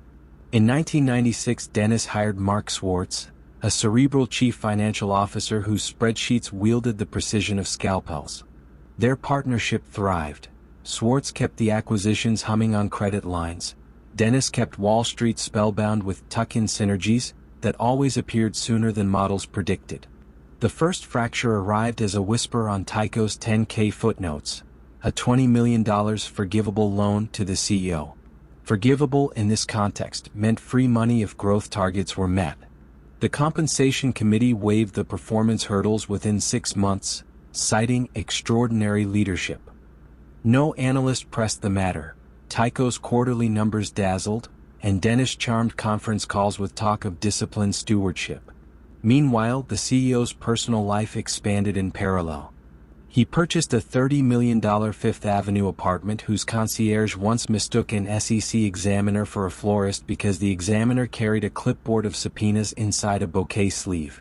The apartment's renovation included a $6,000 shower curtain woven with gold thread and two $15,000 umbrella stands shaped like Roman columns. These invoices traveled to Tyco's accounts payable department coded as decor for corporate apartment, client entertainment. Clerks signed off. Auditors, seeing vendor names buried among thousands of legitimate purchase orders, raised no flag. The piece de resistance unfolded on a breezy Monday in June 2001 at Dennis's oceanfront estate in Boca Raton. To celebrate his second marriage, he flew in 12 maitre d's from Manhattan, hired an ice sculptor to carve Michelangelo's David, and according to later court testimony, arranged for vodka to flow through the sculpture in chilled rivulets. The party cost $2.1 million, itemized on Tyco ledgers as shareholder meeting, island hospitality. Only the island involved was Nantucket, and no shareholders attended unless they happened to be friends of the bride. Chief Financial Officer Schwartz, meticulous even at decadence, engineered back-to-back key employee loan programs worth $170 million, ostensibly to help executives pay taxes on stock options. In truth, many loans were quietly forgiven, transformed into bonuses without public disclosure. When a staff accountant questioned the absence of board resolutions, Schwartz replied that approvals were verbal in nature. The accountant's memo died in a drawer, filed under gray area. Wall Street's patience wavered after the dot-com collapse, and Tyco's share price finally wobbled. Short seller David Einhorn published a slide deck titled "What's in the Goodwill?" highlighting opaque acquisition accounting and ballooning executive perks. CNBC hosts chuckled at the shower curtain anecdote, but credit rating agencies listened. Moody's demanded clarity on cash flows. Dennis scheduled a press call to dispel myths, yet offered only dense jargon and a promise to break the company into 4 tracking stocks, an alchemy no one fully understood. In early 2002, the Manhattan District Attorney's Office assigned prosecutor John Moscow to sift through Tyco's filings. Moscow, a former homicide lawyer with a knack for following money trails like blood spatters, noticed a pattern. Each forgiven loan coincided with a surge in takeover charges, masking compensation as deal costs. He subpoenaed the books of 2 Bahamas shell entities, Montera and Art Icon, ostensibly used for deal facilitation. Bank records revealed transfers looping back to a Bermuda account labeled International Growth Reserve, from which cashier's checks funded umbrella stands and Boca Raton catering invoices. July 2002, dawn blotched by summer haze, Dennis arrived at Tyco's Midtown office unaware of the indictment unsealed an hour earlier. Detectives waited in the lobby. A receptionist, herself holder of stock options now underwater, watched the CEO who once called every employee family, guided toward an elevator that bypassed the executive floor and descended directly to street level. Photographers captured his stony gaze beside Schwartz, both men cuffed, jacket sleeves bunched awkwardly. The trial unfolded in a mahogany-paneled courtroom where prosecutors laid out expenses like exhibits in a bleak museum. $135 million in undisclosed bonuses, $80 million in art purchased with company loans, $14.725 million for the Fifth Avenue apartment, right down to the $6,000 shower curtain. Jurors gasped most audibly at a $500,000 birthday party for Dennis's wife featuring Jimmy Buffett flown in for a private set. Defense counsel argued that the board had approved every nickel, but board minutes showed blank spaces where votes should have been. After 6 months, a hung jury forced a retrial. The second panel, less dazzled, returned swift guilty verdicts on grand larceny, conspiracy, and fraud. Judge Michael Obis sentenced Dennis Kozlowski to 8½ 25 years, noting the irony of lavish corporate governance seminars conducted under your watch while you raided the till. Swartz received the same term. During a televised interview from Midstate Correctional Facility, Dennis admitted, "I was piggish," a phrase that echoed through business schools as shorthand for hubris. Tyco survived after splicing itself into discrete companies with new boards and stricter controls. The Boca Raton estate sold at auction. The ice sculpture, long melted, remained only as a legend among event planners. In Clinton, Mississippi, Tyco's fire sprinkler plant still stamps brass valves, each embossed with a tiny date code that tracks quality to the second. Workers sometimes glance at those codes and think of the man who promised they could set their watches by his empire, unaware how easily a clock stops when its hands clutch it too much. On an early autumn morning in 1996, the lobby of HealthSouth's new corporate campus in Birmingham, Alabama, smelled faintly of honeysuckle mulch and fresh granite dust. Richard Scrushy, founder and chief executive, stepped from a black Lexus, greeted the receptionist by name, and glanced up at a 7-foot banner that read the nation's healthcare leader. At 43, with swept-back hair and a televangelist's cadence, he embodied a modern Southern success story. Son of a steelworker, one-time X-ray technician, now head of a billion-dollar rehabilitation empire expanding at the pace of interstate asphalt. Growth, however, came with deadlines Wall Street treated less like targets than commandments. Analysts wanted double-digit earnings each quarter, and Scrushy, who addressed earnings calls from a walnut podium beneath a spotlight, promised he would never disappoint our family of investors. Inside the finance wing, Chief Financial Officer Aaron Beam discovered that organic revenue was lagging by $40 million. Beam carried spreadsheets to Scrushy's office, voice low, suggesting a guidance revision. Scrushy's reply was almost gentle. "Just fix it, Aaron. We'll make up the shortfall next quarter." Beam returned to his team and recoded $40 million of routine operating expenses as purchase accounting adjustments, linked to past clinic acquisitions. The maneuver nudged profit exactly to analysts' forecast. No alarms sounded. Arthur Andersen auditors, overwhelmed by genuine mergers, skimmed the line item and moved on. Scrushy congratulated Beam in front of senior staff, ending with the refrain he used in motivational videos: "Excellence has no finish line. One success bred habit." When revenues still lagged the following quarter, Controller Weston Smith coaxed regional managers to pre-book therapy sessions, calling them anticipated billings. Hospitals not yet open appeared as revenue on consolidated ledgers. The gap closed and Scrushy announced another record. Earnings balloons floated in the cafeteria. Employees wore lapel pins stamped 25 quarters of growth. Few noticed that the celebrated figure precisely matched the stretch when line item creativity had begun. By 1999, the fraud evolved into ritual. At month-end, a core group, Beam, Smith, 2 accounting directors, met in a windowless basement they nicknamed the Marble Room for its cold floor. Each participant whispered a number onto a post-it, how much they believed profit had to rise. Smith entered the winner into SAP under a code labeled Aries, an innocuous acronym for Accounts Receivable Entry System, but in Greek myth, the god of war. The code rolled through subsidiary ledgers, inflating income by $200 million in a matter of clicks. Scrushy, publicly donating millions to local churches and funding a HealthSouth sports high school program, rarely asked for details. Privately, he measured success in symbols: a $92 million corporate jet, a 92-foot yacht named the Lady Laura after his wife, and a private music studio where he recorded Christian rock albums under the stage name R.S.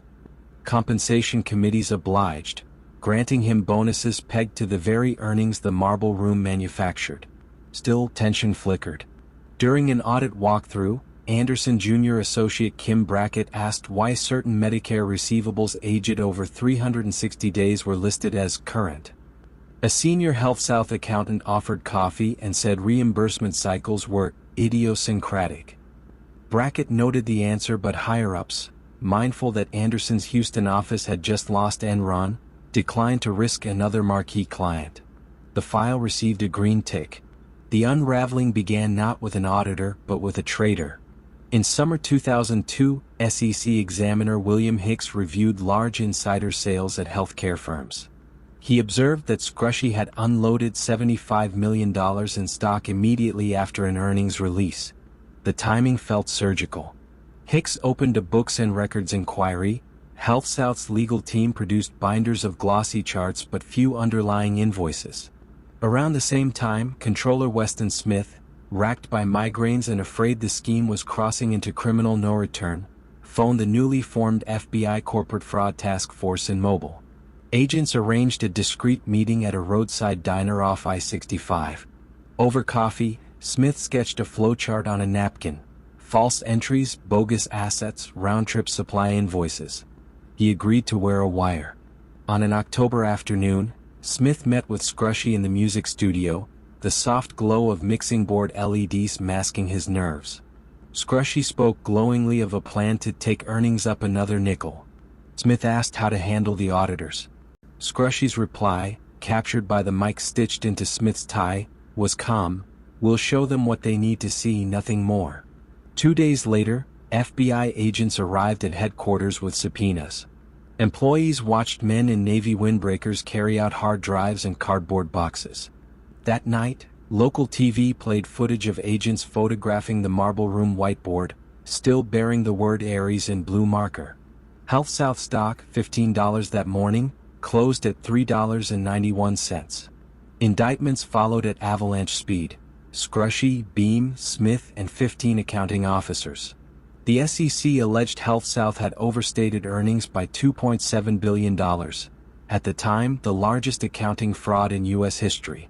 In federal court, Beam, Smith, and 9 others pleaded guilty, describing elaborate topside entries executed minutes before system close. Scrushy chose to fight. During his 2005 trial, he arrived each day flanked by pastors and gospel singers. Defense counsel argued rogue subordinates acted without his knowledge. Prosecution witnesses claimed Scrushy reviewed false numbers line by line. After month-long testimony, jurors deliberated 11 days, then stunned observers: not guilty on all counts. One juror later said prosecutors never showed the smoking gun. Yet victory proved Pyrrhic. Months later, a separate bribery case, tied to Alabama's Hospital Regulatory Board, landed Scrushy in federal prison for nearly 7 years. Civil suits stripped away mansions, yachts, and the music studio. HealthSouth rebranded as Encompass. Its new leadership replaced motivational banners with compliance posters and dismantled the Marble Room, installing instead a glass-walled conference space visible from every hallway. Today, commuters cruising I-459 still pass the mirrored campus, now surrounded by native pines that partially shield its facade. In morning light, reflections shimmer, handsome, orderly, almost too perfect, much like those quarterly numbers once did. Employees entering the lobby walk across the same granite, but if you listen carefully, the stone seems to echo softly, as though remembering footsteps that hurried late at night to fix earnings neither medicine nor faith could ever truly heal. Evan Marshall first walked into Argentum Energy's steel and glass lobby on a wet October morning, a small-town accountant turned rising star. He carried a leather folio, 2 freshly pressed suits, and an ambition sharpened by nights studying complex hedging strategies. Argentum, a Houston-based trading behemoth, rewarded hunger. Within months he was promoted from back-office controller to structural analyst, A vague title that let him roam the maze of swap desks and risk models, learning how numbers became stories, then how stories became money. Senior traders liked Evan's easy grin. Executives liked his obedience. When they asked for revenue projections, he supplied them already inflated by a quiet 10%. The adjustment, his mentor said, was anticipatory accounting, recognizing tomorrow's earnings today because the market would surely validate the optimism. Evan told himself it was harmless, even clever. The figures still felt realistic, and shareholders loved the steady rise of the share price. Yet he sensed the first tremor of danger one late Friday when the chief risk officer, Anita Reyes, tapped his screen and murmured, "Show me the cash backing this line." Evan froze. There was no cash, only the promise of future gains. Anita left without comment, but her question hung in the air like static before a storm. In January, the board announced a bold European expansion. Evan was assigned to model profits for a set of power plants Argentum did not yet own. The directive from above was simple. Earnings must climb at least 15% quarter over quarter or Wall Street would punish them. Evan carved out an Excel labyrinth, layering forward contracts upon derivatives, minting revenue streams that technically could exist if gas prices moved just right. The finished spreadsheet looked flawless, numbers rolling upward in gentle green waves. He pressed send and watched his phone erupt with congratulatory texts. That evening he drove home past rows of dark refineries, the horizon flickering orange, and realized he had just crossed an invisible line. Bonuses ballooned. Evan bought a downtown condo with glass walls and stocked it with Scandinavian furniture, all clean angles and pale wood. Colleagues toasted him with rare bourbon. His parents bragged he was the genius of the family. But each quarter demanded a fresh miracle. To maintain the illusion, he began transferring tiny debits from dormant expense accounts into revenue, careful never to trigger audit thresholds. He forged counterparty confirmations, cutting and pasting logos into PDFs that looked authentic at first glance. The falsifications were small, almost surgical, yet their cumulative effect turned Argentum's income statement into a mirage stretching miles beyond reality. By summer, power prices sagged. Actual trading desks posted losses, but the public filings still glowed with record profits. Evan's nerves frayed. He woke at 3 a.m. to check spreadsheets, his heart hammering. During morning stand-ups he rehearsed calm sentences, breathing through the pulse in his ears. Only Anita seemed skeptical. She asked for granular data on plant throughput, then cross-checked volumes against pipeline operators. Discrepancies surfaced like hairline cracks. She compiled a dossier and requested a private meeting with the CFO. When the invitation hit Evan's calendar, Monday 9 a.m. executive floor, he knew the game was failing. He considered deleting evidence, but the databases were sprawling, version-controlled, impossible to sterilize overnight. Instead he drafted talking points, half-truths and circular logic meant to dazzle non-technical managers. He wore his finest charcoal suit and climbed to the 42nd floor, where the walls were lined with oil paintings of wildcat drills and sunlit tankers, corporate myth as decor. Inside the conference room, Anita sat beside the CFO, a stern man with steely temples. She projected a chart, projected cash versus actual cash. The divergence yawned like a canyon. Evan's mouth dried. He launched into explanations. Seasonality, counterparty delays, complex offsets. But Anita sliced through each excuse. Finally she spoke quietly, "There is no money behind these trades. They are accounting entries, nothing more." The CFO asked Evan if he disagreed. He stared at the graph, the red line plummeting, and shook his head. Corporate protocol should have triggered an immediate disclosure, but reputations were at stake. The CFO ordered a special review, while instructing Evan to keep working as usual. That night Evan walked the silent trading floor, screens glowing blue like aquarium glass. He realized Argentum was addicted to the fiction he'd nurtured. Confessing fully would implode the stock, vaporize pensions, and perhaps land people in prison. Fear twisted into a reckless resolve. If the company wanted numbers, he would invent larger, bolder ones, buying time until markets rebounded. He opened a new workbook. The reckoning arrived not from regulators but from a junior auditor at an outside firm.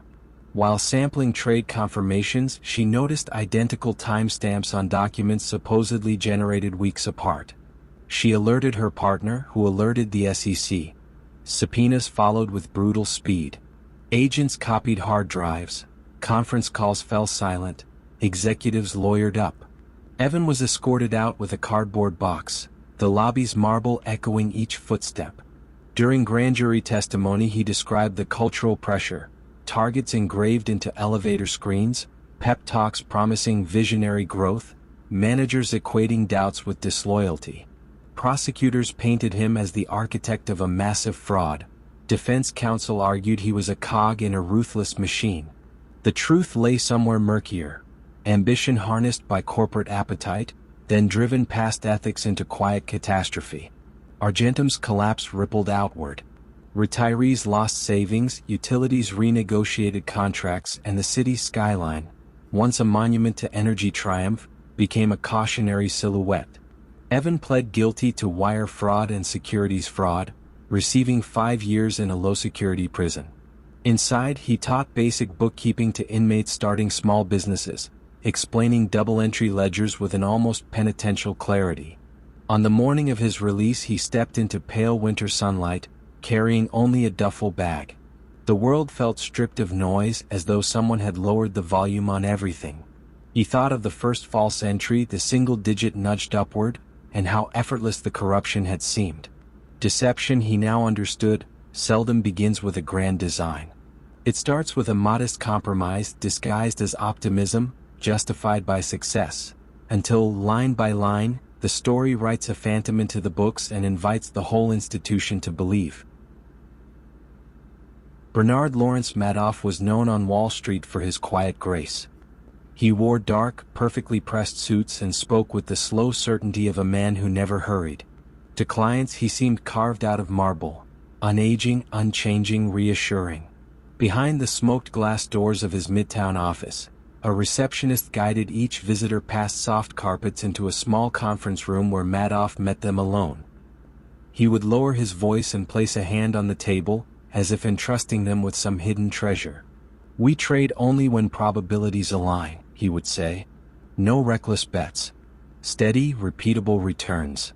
The promised returns, 10 to 12% year in year out, defied market storms. Investors chalked it up to his split-strike conversion strategy, a phrase that sounded technical enough for them to stop asking questions.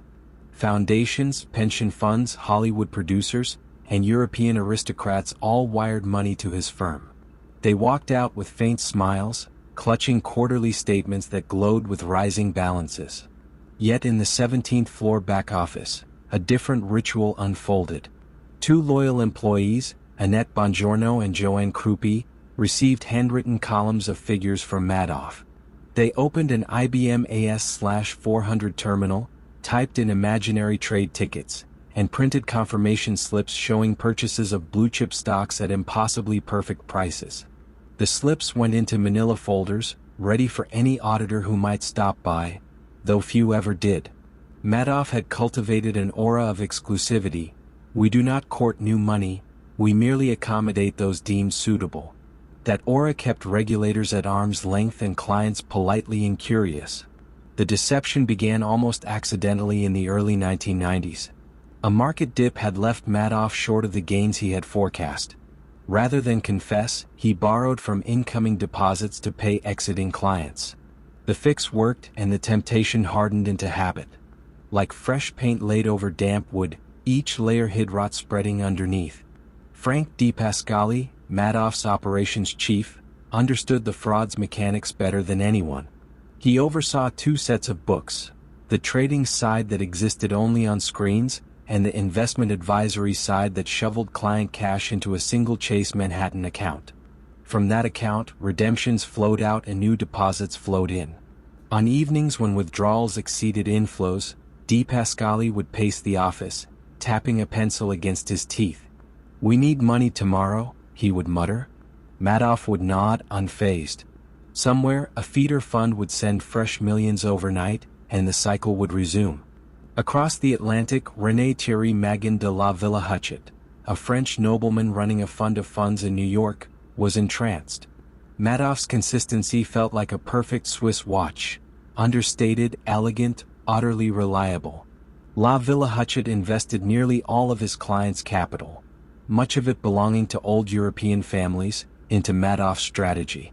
He never suspected that the gears were made of sand. Inside Madoff's office, December 2008 arrived like a blizzard nobody had prepared for. Lehman Brothers had fallen, markets were in free fall, and investors everywhere needed cash. Redemption requests poured in faster than money could replace them. On December 10th, De Pascali spread the numbers before Madoff. $9 billion were due, barely $200 million sat in the Chase account. Madoff leaned back in his leather chair, fingers steepled. The silence lengthened until he exhaled and said, "It's over." That night he gathered his two sons, Mark and Andrew, in his penthouse living room. The city lights glittered through the windows. He confessed the truth in a flat, almost gentle tone, "It's all one big lie." The sons, stunned, contacted attorneys and then the FBI. On the morning of December 11th, agents arrived at the apartment.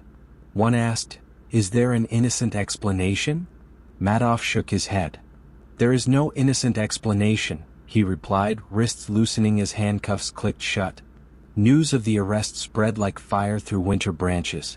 Charitable foundations, including one funding cancer research, collapsed overnight.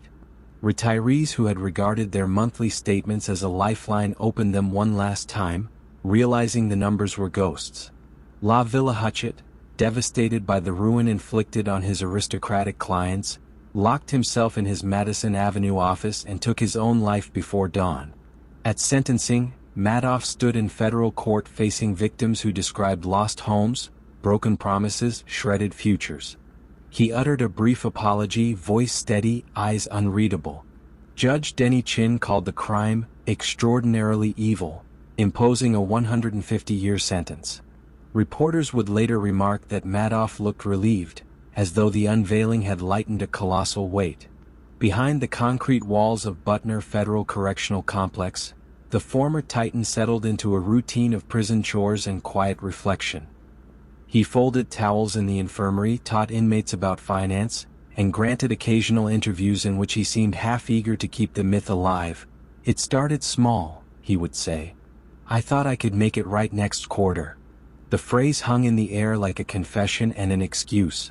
Forensic accountants traced the cash flows, but no ledger could capture the intangible damage.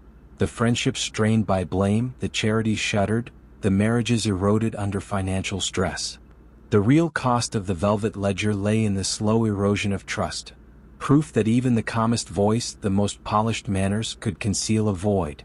Yet in the broader ecosystem, new funds sprang up. Investors compared glossy prospectuses and promises were made once more. Human ambition, like water seeping through cracks, found fresh channels. Some said the lesson was vigilance, others said transparency, but many simply hoped for the next steady return.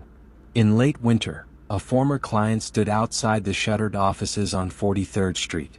Snowflakes drifted past the darkened windows. She pressed a gloved hand to the glass, remembering the day Madoff had welcomed her with a gentle smile and the assurance that her children's college funds were safe. Behind that smile had lurked a ledger written in velvet, soft to the touch, lethal at the core. She turned away, the reflection of the empty street replacing her own in the window, and walked into the hush of falling snow. Jérôme Kerviel entered Société Générale's Paris headquarters through a revolving door of anonymity. He was a Breton from Pont-à-l'Abbé, raised in modest comfort, the son of a blacksmith and a hairdresser. On his first day as a middle office assistant, nobody predicted he would one day endanger one of Europe's oldest banks. He dressed plainly, spoke softly, and devoured procedures like a monk studying scripture. By 25, he had memorized the internal control manuals so thoroughly that senior traders asked him where loopholes lurked. He answered politely but filed each loophole away like a locksmith collecting spare keys. In 2005, Kerviel earned promotion to Delta One, a desk specializing in equity derivatives designed to mirror stock index movements. The job sounded tame, almost pastoral. Match buy with sell, hedge exposure, scoop tiny profits. Yet the electronic trading platform offered exhilarating speed. With a few keystrokes, Kerviel could swing billions across continents before lunch. Auditors believed Delta One was low-risk, mechanical. That judgment produced smog, the thick, complacent fog in which deception thrives. Kerviel's ambition was neither flamboyant nor greedy in the cinematic sense. He did not covet yachts or champagne, he coveted prestige. He wanted to sit in the marble lobby, phone pressed to ear, gesturing at screens filled with green arrows while colleagues whispered, "He knows something." Prestige required scale and scale demanded risk, but risk required camouflage. The camouflage began with momentary hedges. If Kerviel bought 200 million euros of DAX futures, he simultaneously sold an identical amount to appear neutral. At day's end he cancelled only the sell leg, leaving a naked long position. The next morning he re-entered a dummy short to restore the illusion. Overnight profits stayed buried under the counter trade. Control software scanned daily snapshots, not intraday fluctuations, so the ruse passed undetected. What started at 200 million euros grew to 2 billion euros, then 10 billion euros. Each Thursday he typed new fictitious tickets faster than compliance could ask questions. Colleagues saw fragments of the secret without seeing the whole. A risk analyst emailed, "Jerome, value date mismatch on trade 346p9, please clarify." He replied, "Routine hedge, will unwind tomorrow," and attached a forged confirmation from an obscure German broker. The analyst, buried under spreadsheets, clicked filed. In glass-walled meeting rooms, executives congratulated themselves on the bank's culture of transparency. By summer 2007, global markets quivered under subprime tremors, yet Kerviel's internal P&L showed several hundred million in gains. He felt invincible, though not happy. He slept 4 hours a night, jangled awake by fears that one misplaced digit would expose everything. On Friday evenings he turned off his phone, walked along the Seine and imagined quitting. Each Monday he returned, convinced that another week of profits would let him close the book on his own terms. January 2008 froze Paris in icy drizzle. On the trading floor, screens flickered red as the U.S. Federal Reserve prepared an emergency rate cut. Kerviel's hidden position had ballooned to a staggering 50 billion euros, more than Société Générale's market capitalization.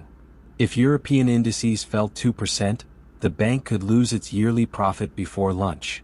Kerviel typed commands frantically, trying to offset futures with futures, but the market gapped faster than his fingers. Risk controllers noticed an anomaly, billions in trades referencing the same broker code, B037, which no external counterparty recognized.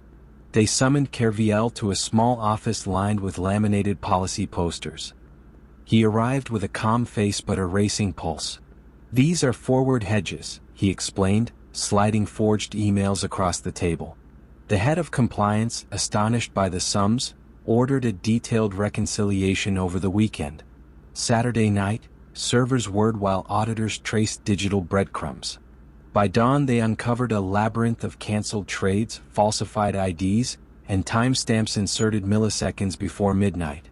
At 1 a.m. Sunday the chief risk officer phoned the bank CEO, Daniel Boughton, whispering a sentence that chilled the line, "We are 31 billion euros unhedged." Boughton's reply was a single brittle word, "Impossible." But disbelief melted into urgency. On Monday, Société Générale began dumping Kerviel's positions as discreetly as a burlesque dancer hiding an elephant. Every sale pushed the market lower, forcing more sales in a downward spiral. By Wednesday, global traders sensed blood and accelerated the fall. Some later claimed the frenzied January sell-off, the worst in decades, traced back to one nervous bank offloading a rogue position. The public announcement came Thursday morning. Société Générale revealed a 4.9 billion euro loss blamed on a single trader acting alone. Financial journalists, already jittery from the credit crunch, seized the story like paparazzi spotting royalty. Headlines screamed "Lone Wolf wipes out bank profits." Politicians demanded stricter oversight. Rival bankers smirked over espressos. French police arrested Kerviel at dawn in his small apartment in Neuilly. Officers found no sports car, no luxury watch, just crumpled metro tickets and a stack of technical manuals. During interrogation he insisted, "I never stole a cent. The bank encouraged risk, so I risked." He spoke of implicit applause. When profits rolled in, supervisors looked away. When losses loomed, the same supervisors feigned shock. The trial in 2010 drew spectators like a courtroom drama. Prosecutors called Kerviel a megalomaniac gambler. Defense counsel painted him as symptom, not cause, of a culture intoxicated by growth. The judge, unimpressed by either narrative, sentenced him to 5 years with 3 in prison, and ordered him to repay the full 4.9 billion euros, an amount he could never earn in 50 lifetimes. Outside, journalists asked whether he felt remorse. He answered softly, "I trust one shattered but not the system I exposed." In Fleury-Mérogis prison he taught fellow inmates Excel shortcuts and read philosophy. Meanwhile, Société Générale raised fresh capital and continued trading, scar tissue hidden beneath crisp quarterly presentations. Regulators updated rulebooks, yet seasoned dealers whispered that any control can be gained by someone who knows it intimately. Years later, on a gray February afternoon, Kerviel stood on Pont d'Arts as river traffic slid below. Paris looked unchanged, lovers on benches, painters by the railing, but he intuitively sensed invisible currents, algorithms darting through fiber-optic cables, seeking profit in nanoseconds. He wondered whether another quiet employee somewhere in those latticed networks. He placed a hand on the cold iron balustrade, breathing the damp air that smelled of rain and diesel. The city remained indifferent, yet alive, pulsing with ambition and secrets. He turned away, coat collar raised, and walked toward the twilight, carrying the knowledge that a single mind, armed with enough persistence and a handful of procedural gaps, could still make the modern edifice tremble. Kenneth Lay liked to remind visitors that opportunity was a current, not a destination. From his 49th floor office in Houston, the skyline looked like a circuitry board humming with possibility. Below, Enron's glass towers reflected Texas sunlight. Inside, rows of young MBAs hunched over terminals that glowed like hearths. One floor down, Jeffrey Skilling paced in crisp shirt sleeves, quoting Darwin, "Only the fittest survive." He believed markets rewarded ingenuity, even when ingenuity needed help looking profitable. Andrew Fastow, the chief financial officer, wore owlish glasses and possessed a talent for numbers that bordered on sleight of hand.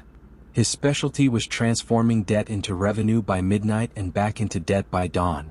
He called the structures special-purpose entities, sterile words that concealed living, breathing risks. Employees joked about Raptors and Chukos the way pilots name aircraft, but few understood the wiring. Every quarter, the investor relations team prepared an earnings call. Skilling insisted the numbers sing, never merely speak. If projections wavered, Fastow summoned spreadsheets like a magician producing scarves. He would spin his chair toward a junior analyst and say, almost kindly, "We just need to move the exposure off balance sheet for 90 days. The analyst, sweating beneath fluorescent lights, nodded without grasping the full contour of the request. Papers slid across desks, signatures landed, and liabilities disappeared into mirror images of Enron, entities that looked independent yet existed only to absorb its weight. Traders on the 6th floor thrived in a culture bordering on theater.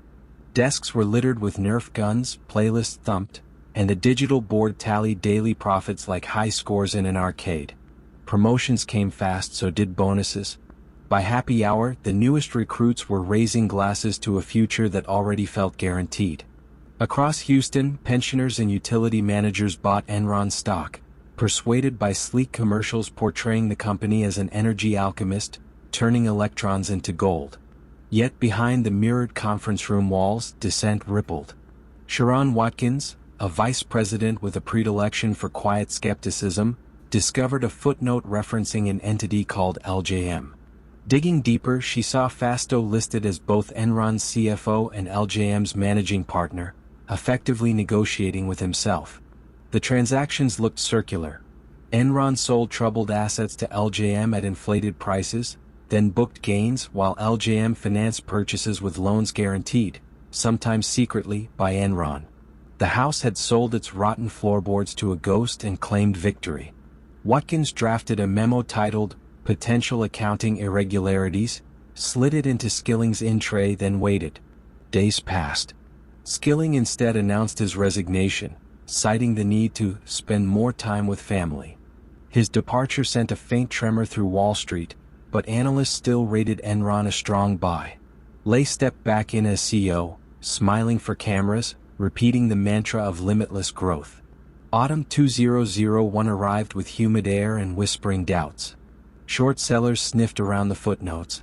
A Fortune reporter, Bethany McLean, published an article simply asking, "How exactly does Enron make its money?" The question, both innocent and lethal, traveled faster than most answers. Credit analysts requested fresh data.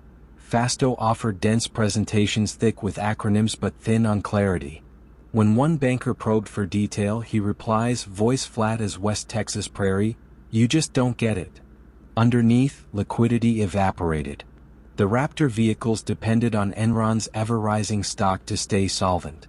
When share prices slipped, guarantees triggered collisions. The vehicles needed cash, Enron needed its vehicles off the books, markets needed reassurance, and none arrived. Rating agencies placed the bonds on watch. Lawyers dusted off clauses.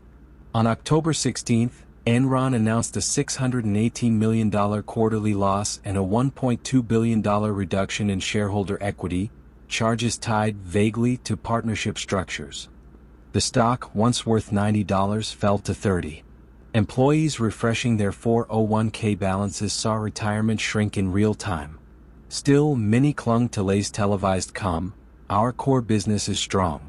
Christmas parties were booked anyway. But numbers kept oozing out. Fasto was forced to resign. Investigators issued subpoenas. In late November, Enron restated 5 years of earnings, erasing nearly $600 million in profits.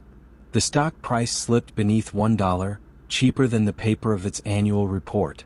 Banks froze credit lines. On December 2, 2001, Enron filed for Chapter 11, at the time the largest bankruptcy in American history. The towers that once shimmered like promises now loomed as hollow prisms. Inside, rank-and-file employees packed boxes under fluorescent gloom. They had been paid partly in stock. Their savings were now vapor. Outside the lobby, a former systems analyst held a handwritten sign, "Ken Lay stole my future." Cameras clicked. Wind rattled the sign like a loose shutter. Federal agents descended with rolling suitcases of subpoenas. Fasto, arrested in a dawn raid, stared stone-faced as neighbors peered through curtains. Prosecutors built a case around wire fraud, money laundering, conspiracy. They portrayed the LJM partnerships as shells whose only purpose was to manufacture earnings and mask debt. Fasto, facing decades, negotiated a plea, agreeing to testify against his former superiors. Skilling sat in a courtroom 3 years later, jaw clenched, as jurors listened to taped calls in which he mocked skeptical analysts. "They're just idiots," and boasted of robust fundamentals. Lay, silver-haired and avuncular, leaned on his reading glasses, projecting wounded dignity. The prosecution demonstrated how projected valuations, entered at midnight, became reported profits by morning, then morphed back into liabilities when no one was looking. The jury returned guilty verdicts on multiple counts. Before sentencing, Lay suffered a fatal heart attack while vacationing in Colorado's mountains, leaving legal scholars to debate whether a conviction can outlive its defendant. Skilling received 24 years, later reduced, leaving prison decades older. Fasto, freed after 6 years, gave lectures about moral drift. He stood before MBA students, explaining that no single step felt criminal. The boundary eroded millimeter by millimeter, always under fluorescent lights at improbable hours. Some students leaned forward, enthralled. Others recoiled as if afraid the drift might be contagious. Houston eventually repurposed Enron's headquarters into offices for an energy competitor. The revolving door spun again, emitting employees unaware of the ghosts embedded in drywall. Late-night spreadsheets, whispered doubts, the silent hum of midnight valuations. Down the block, a bronze plaque listing Enron's original virtues, respect, integrity, communication, excellence, remained bolted to a wall. Passers-by rarely noticed it, yet at dusk the letters still caught the fading light, glinting like a caution none of them had time to read. Marcus Braun preferred black turtlenecks and precise silences. Within Wirecard's glass and steel headquarters in Ascium outside Munich, he paced like a metronome, chin tilted, eyes fixed on a horizon only he could see. Employees joked that he never blinked. To investors, Braun sold a future where digital payments flowed friction-free across continents. Wirecard would be the quiet socket behind every online purchase, clipping a fee so small it went unnoticed, multiplying in billions across the globe. Jan Marsalek, the chief operating officer, was Braun's mirror opposite.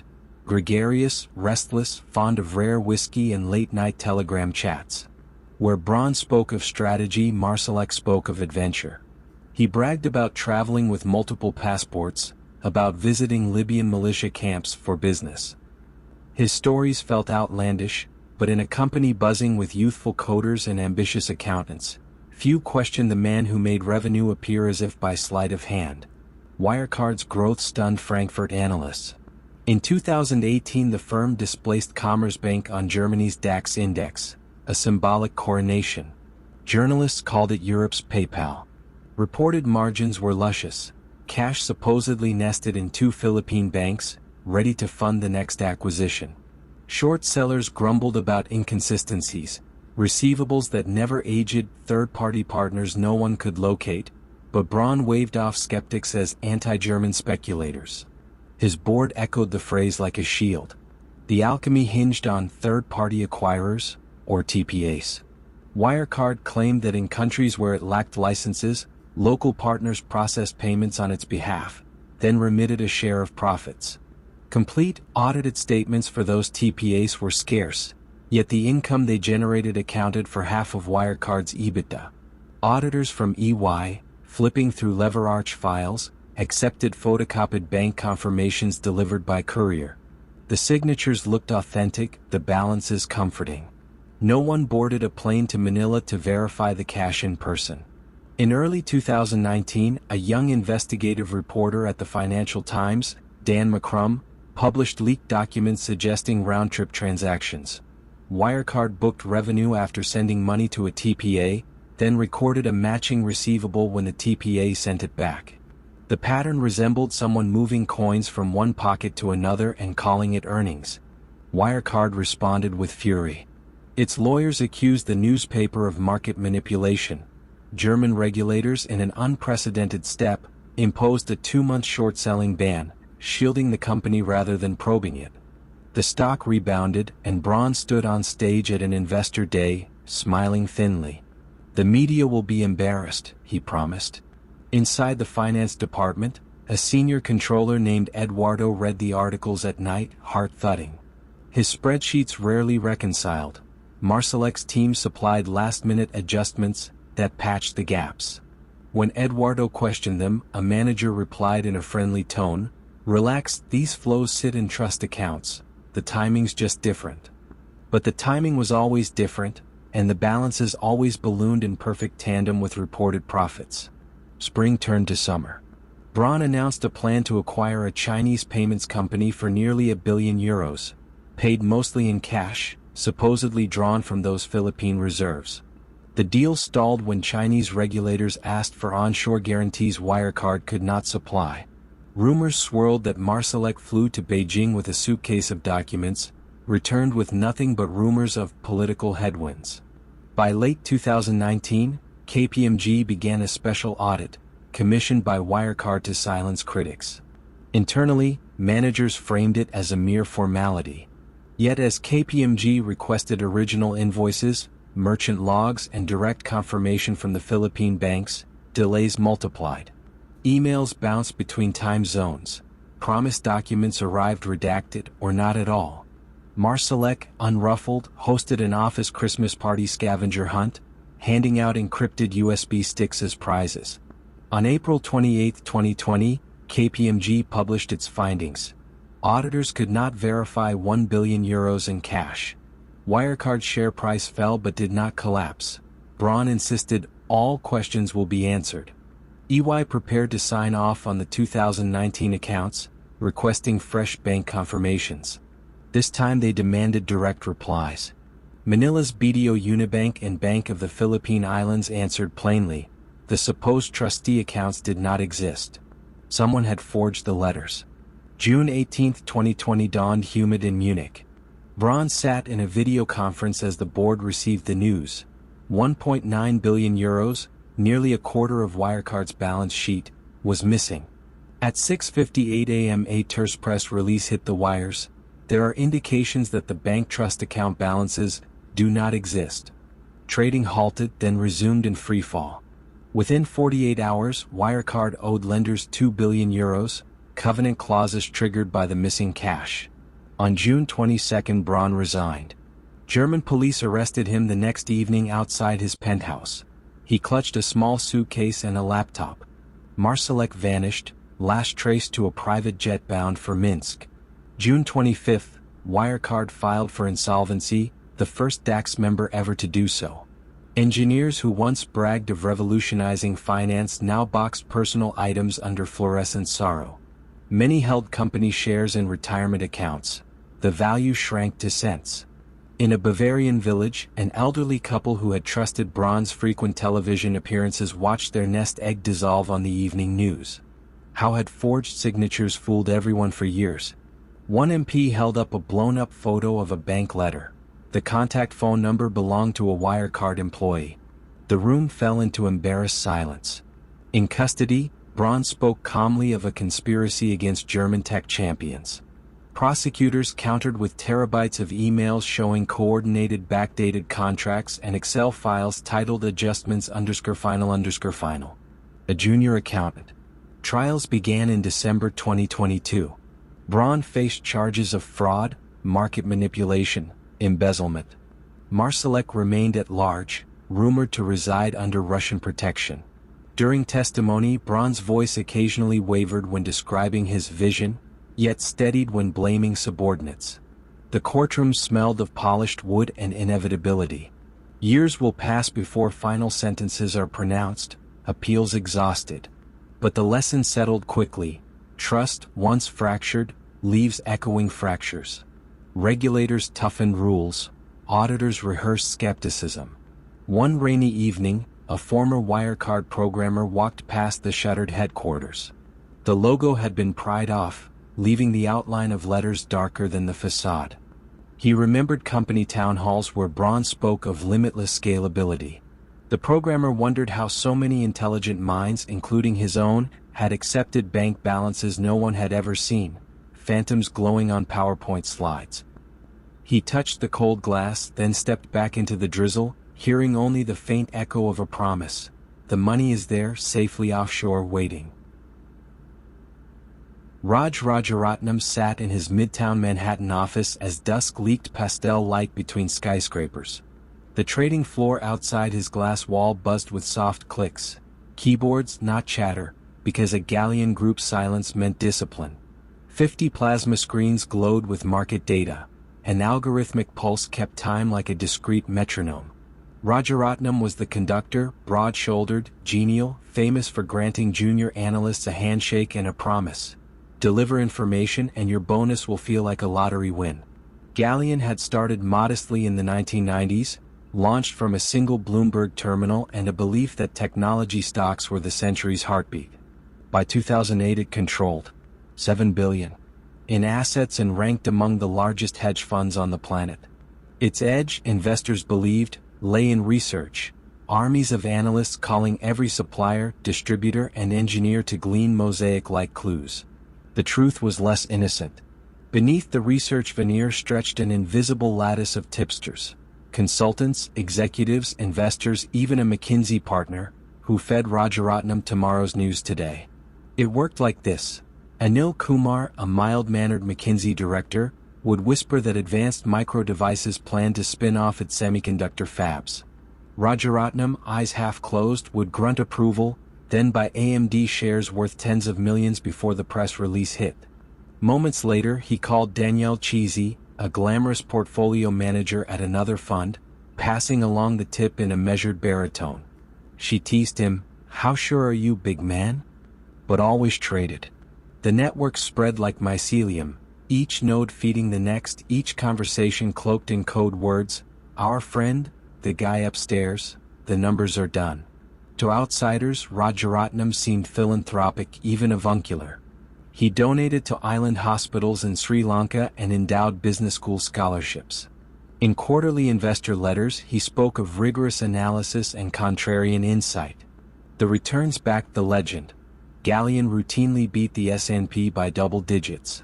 Pension funds, university endowments, and European private banks queued for capacity.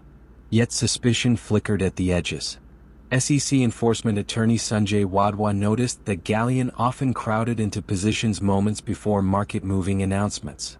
The trades were large but not reckless, just confident. Still, proof required more than coincidence.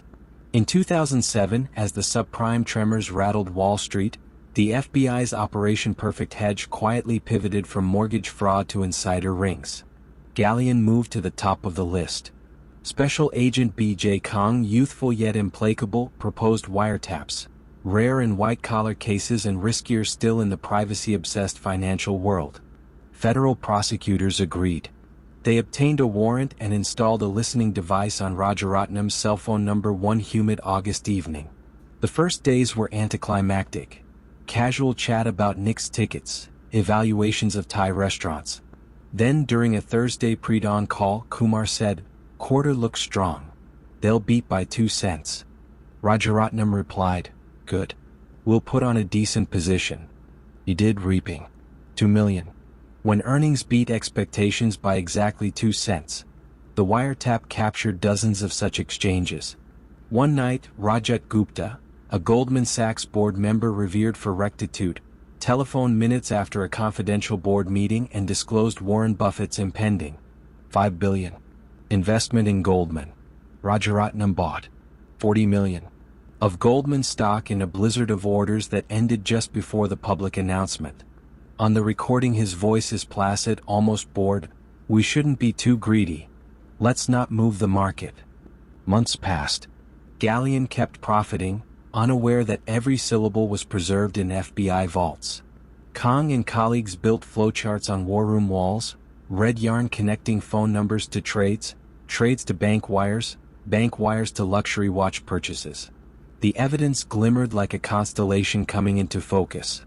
At sunrise on October 16, 2009, agents fanned across Manhattan, Westchester, and Silicon Valley. Kong led the team to Rajaratnam's Sutton Place apartment. The financier opened the door in workout clothes, smelling faintly of cologne. Kong introduced himself, voice steady. "Raj, you're under arrest for insider trading." Rajaratnam blinked, processing, then asked if he could change into a suit. Kong declined. As they walked past onlookers, Kong uttered a line later etched into financial folklore. "Take a good look, gentlemen. This is what greed looks like." The news rippled through trading floors from London to Zurich. CNBC anchors gasped. Hedge fund managers deleted contact lists. Compliance officers scheduled emergency trainings. Investors flooded Galleon with redemption requests equal to half its assets. Within weeks, the fund announced an orderly wind-down. Rajaratnam's trial began in March 2011 in a wood-paneled courtroom on Pearl Street. Prosecutors played a greatest hits reel of clandestine calls. Jurors listened to Rajaratnam praising an inside source as radioactive if exposed, to Cheesy giggling about playing with numbers before the street knows. Defense attorneys argued that the trades were based on professional research, but the tapes undercut every syllable. After 7 weeks, the jury convicted on all 14 counts. Judge Richard Holwell, a measured man with wire-rimmed glasses, imposed an 11-year sentence and $92 million forfeiture, the longest term for insider trading at the time. Addressing the court, Rajaratnam spoke calmly. He regretted the pain caused, but denied being a villain.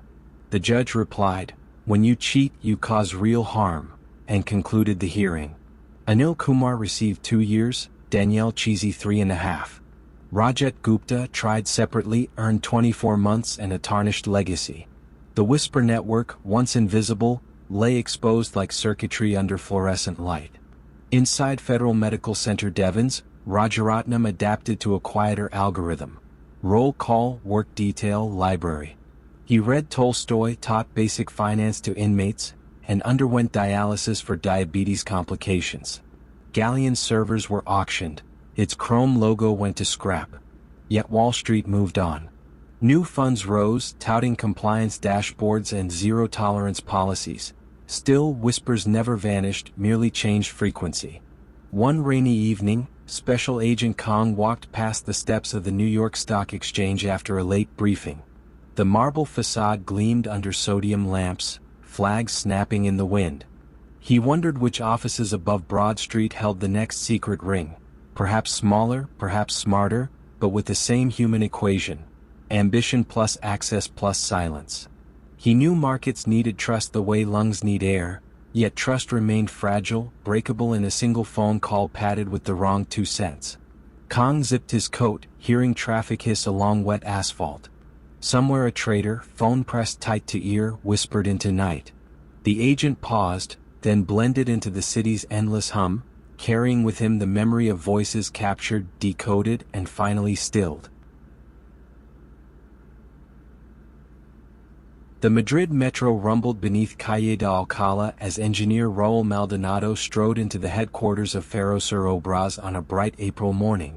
His leather satchel, heavy with structural drawings, bumped against his hip in time with a silent mantra. 2 more signatures, then freedom. At 49, Raúl had spent half his life tunneling under cities, yet none of his previous projects carried the price, or the peril, of Line 11 Norte.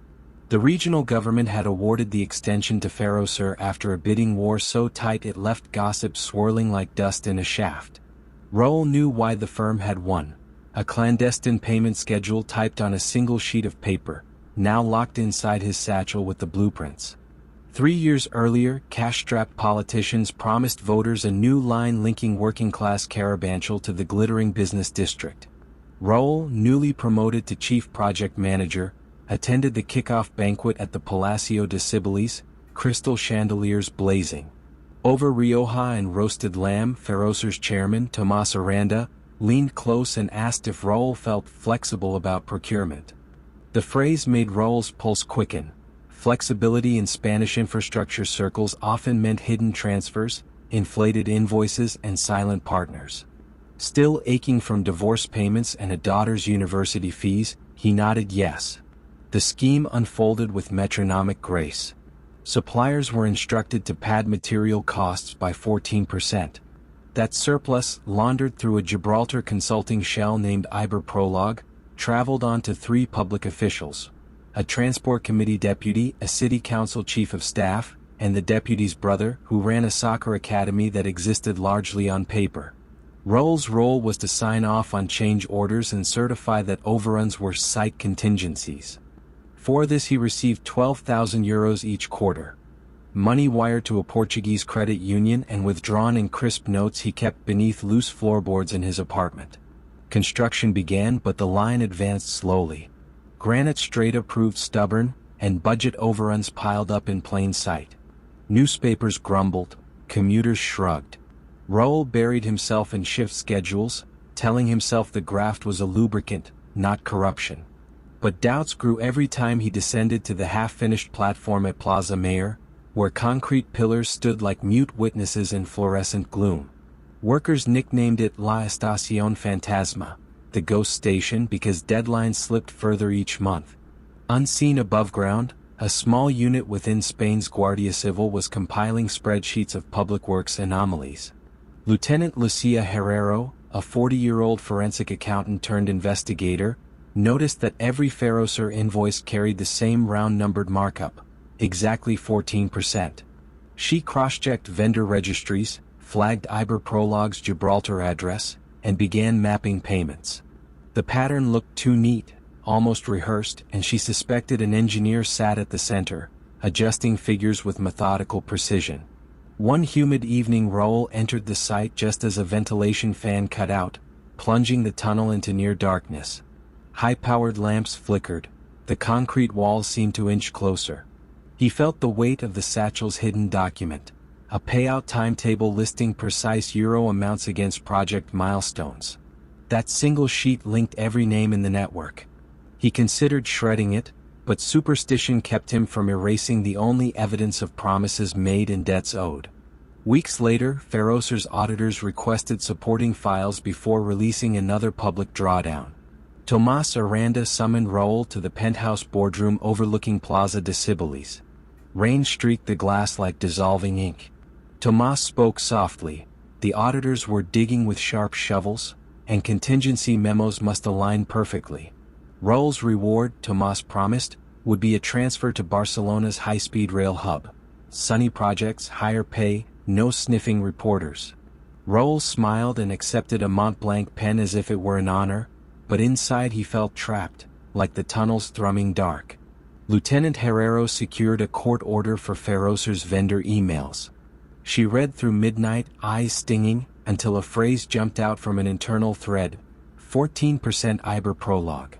The next morning she staged synchronized searches of the deputy's office, the soccer academy and Ferroser's finance wing. News helicopters hovered as agents in neon vests rolled evidence crates onto sidewalks. Raul was inspecting rebar cages on the ghost station mezzanine when his phone buzzed. A terse text from Tomas, Guardia on site. Dispose. Panic surged. He hurried to a maintenance alcove, yanked the payout sheet from his satchel, and eyed a portable cement mixer rumbling with wet slurry. One crumple, one toss, and the timetable would vanish forever. But the whine of approaching sirens froze him. Conscience, dormant for years, surfaced like a diver gasping for air. He smoothed the paper, slid it back into the satchel, and waited. Agents descended minutes later, hard hats atop tactical helmets, fluorescent beams cutting through haze. Lieutenant Herrero stepped onto the platform, boots crunching dust. She approached Raul and introduced herself without gesture. "We believe public funds were rerouted through a shell in Gibraltar. I need your cooperation." Her tone lacked menace, it carried weary resolve. Raul glanced at the unfinished track, stretching into shadow, and realized the line would never open if truth stayed buried. He nodded once, unzipped the satchel, and handed her the timetable. The investigation widened. Emails, shell company ledgers, and the single sheet of paper formed a jigsaw that prosecutors assembled for a rapt nation.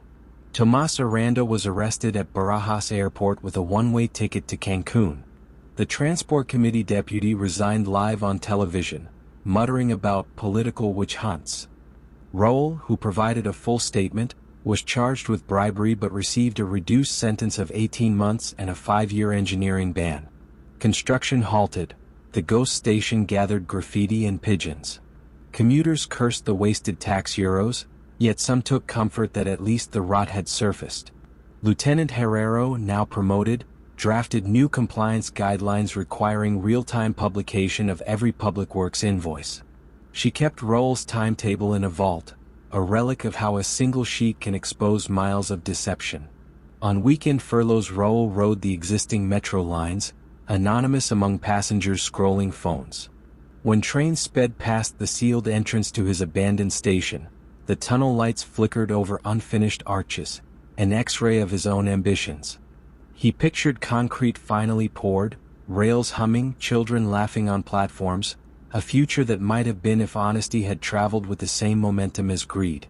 The train emerged into sunlight, and Raul closed his eyes, hearing in the rumble a faint echo of promises collapsing in the dark. A soft drizzle washed the stone facades of Brussels one November evening when Elodie Laurent crossed the Rue de la Loi toward the glass tower of Nexa Carbon Exchange. She moved with deliberate ease, as though the USB stick in her coat pocket were no heavier than an umbrella. In truth, it contained a year's worth of trade blotters, evidence that billions of euros in European Union emissions allowances had passed through imaginary smokestacks and vanished like breath on a cold window. Elodie was Nexa's compliance director, a position that required vigilance but offered little glory. Traders, sleek as racing hounds, chased price ticks on dual screens while she sifted through Know Your Customer files, ensuring that polluters buying credits actually existed. For a while they did. German power plants, French cement kilns, a Finnish paper mill here and there. Then, in early 2019, volumes exploded. New clients with names like Baltic Green O and Carbonord SRO opened accounts overnight, wiring cash from Estonian fintech banks and immediately reselling credits at thin margins. The churn generated dazzling revenue. Nexa's CEO, a silver-templed Belgian named Marc Dervaux, hailed it as democratization of climate finance.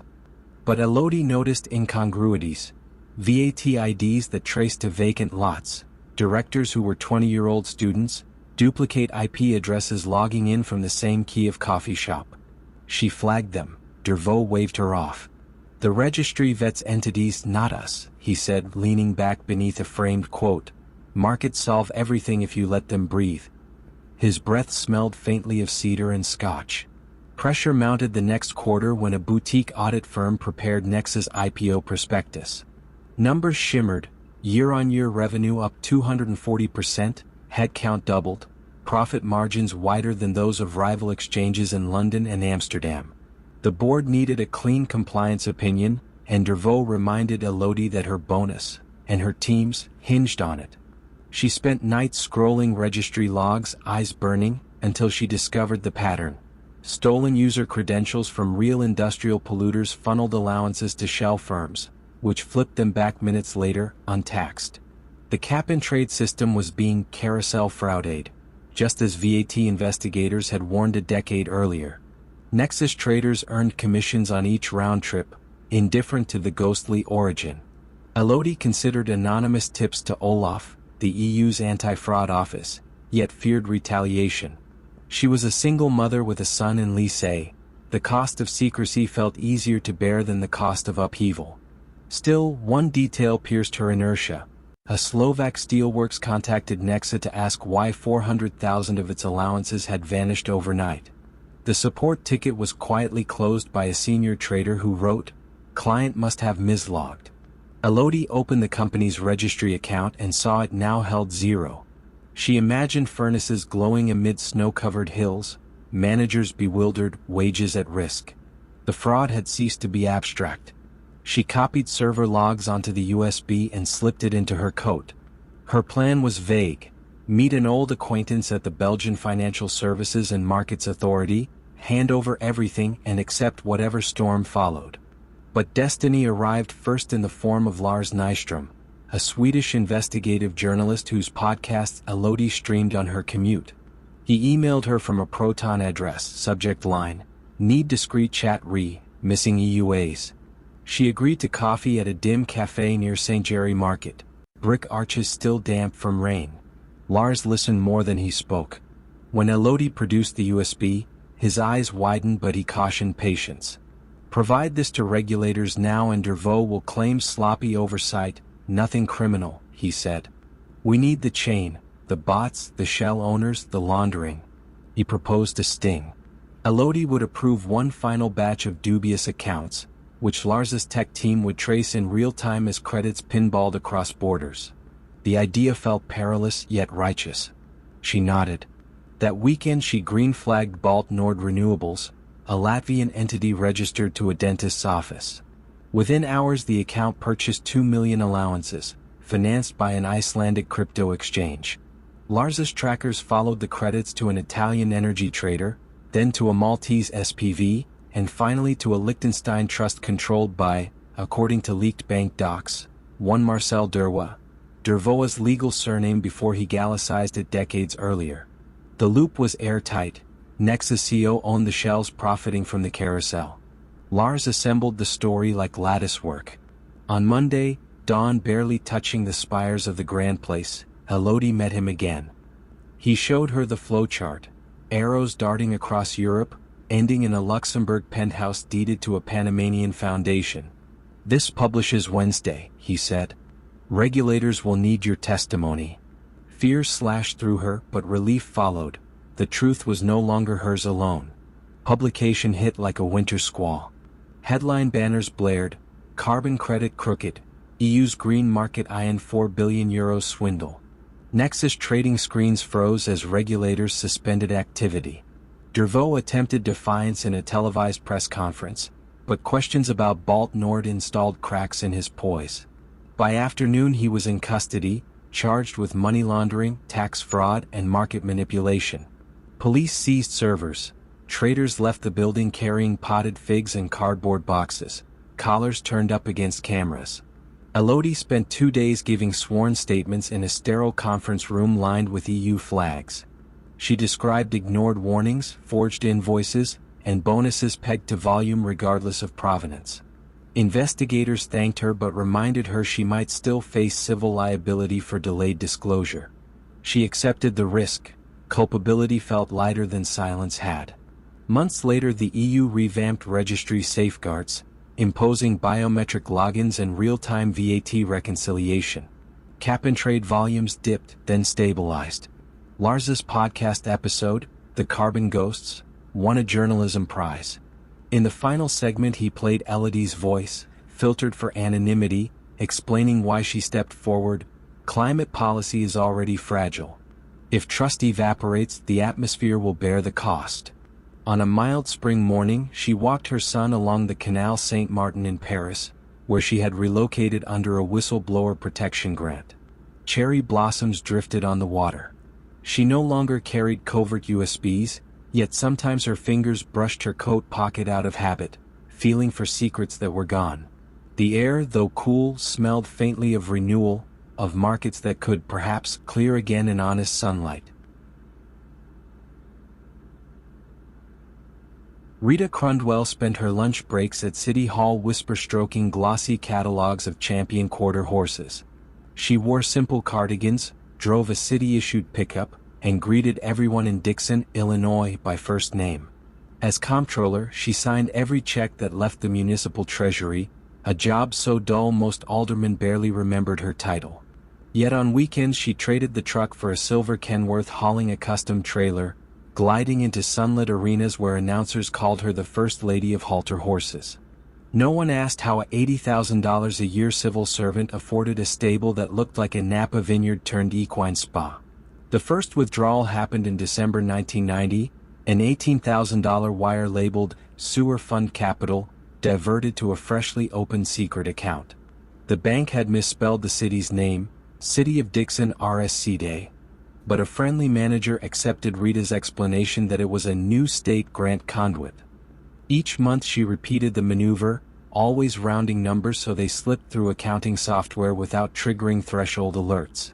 The town's external auditors, visiting for a single week each spring, reconciled totals against the statements Rita herself prepared. No discrepancies appeared. The numbers balanced because she wrote them that way.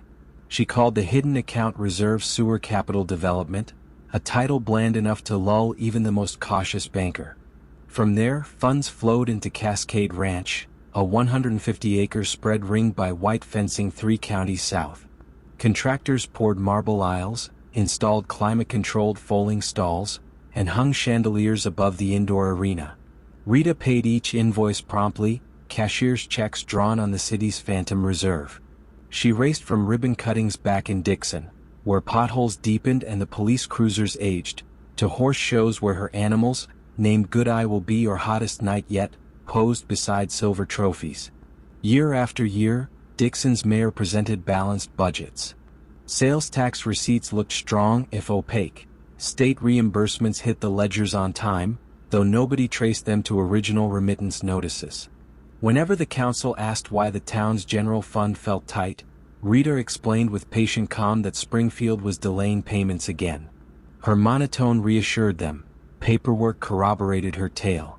Each alderman privately thanked Providence for a comptroller who knew the labyrinth of public finance better than any of them.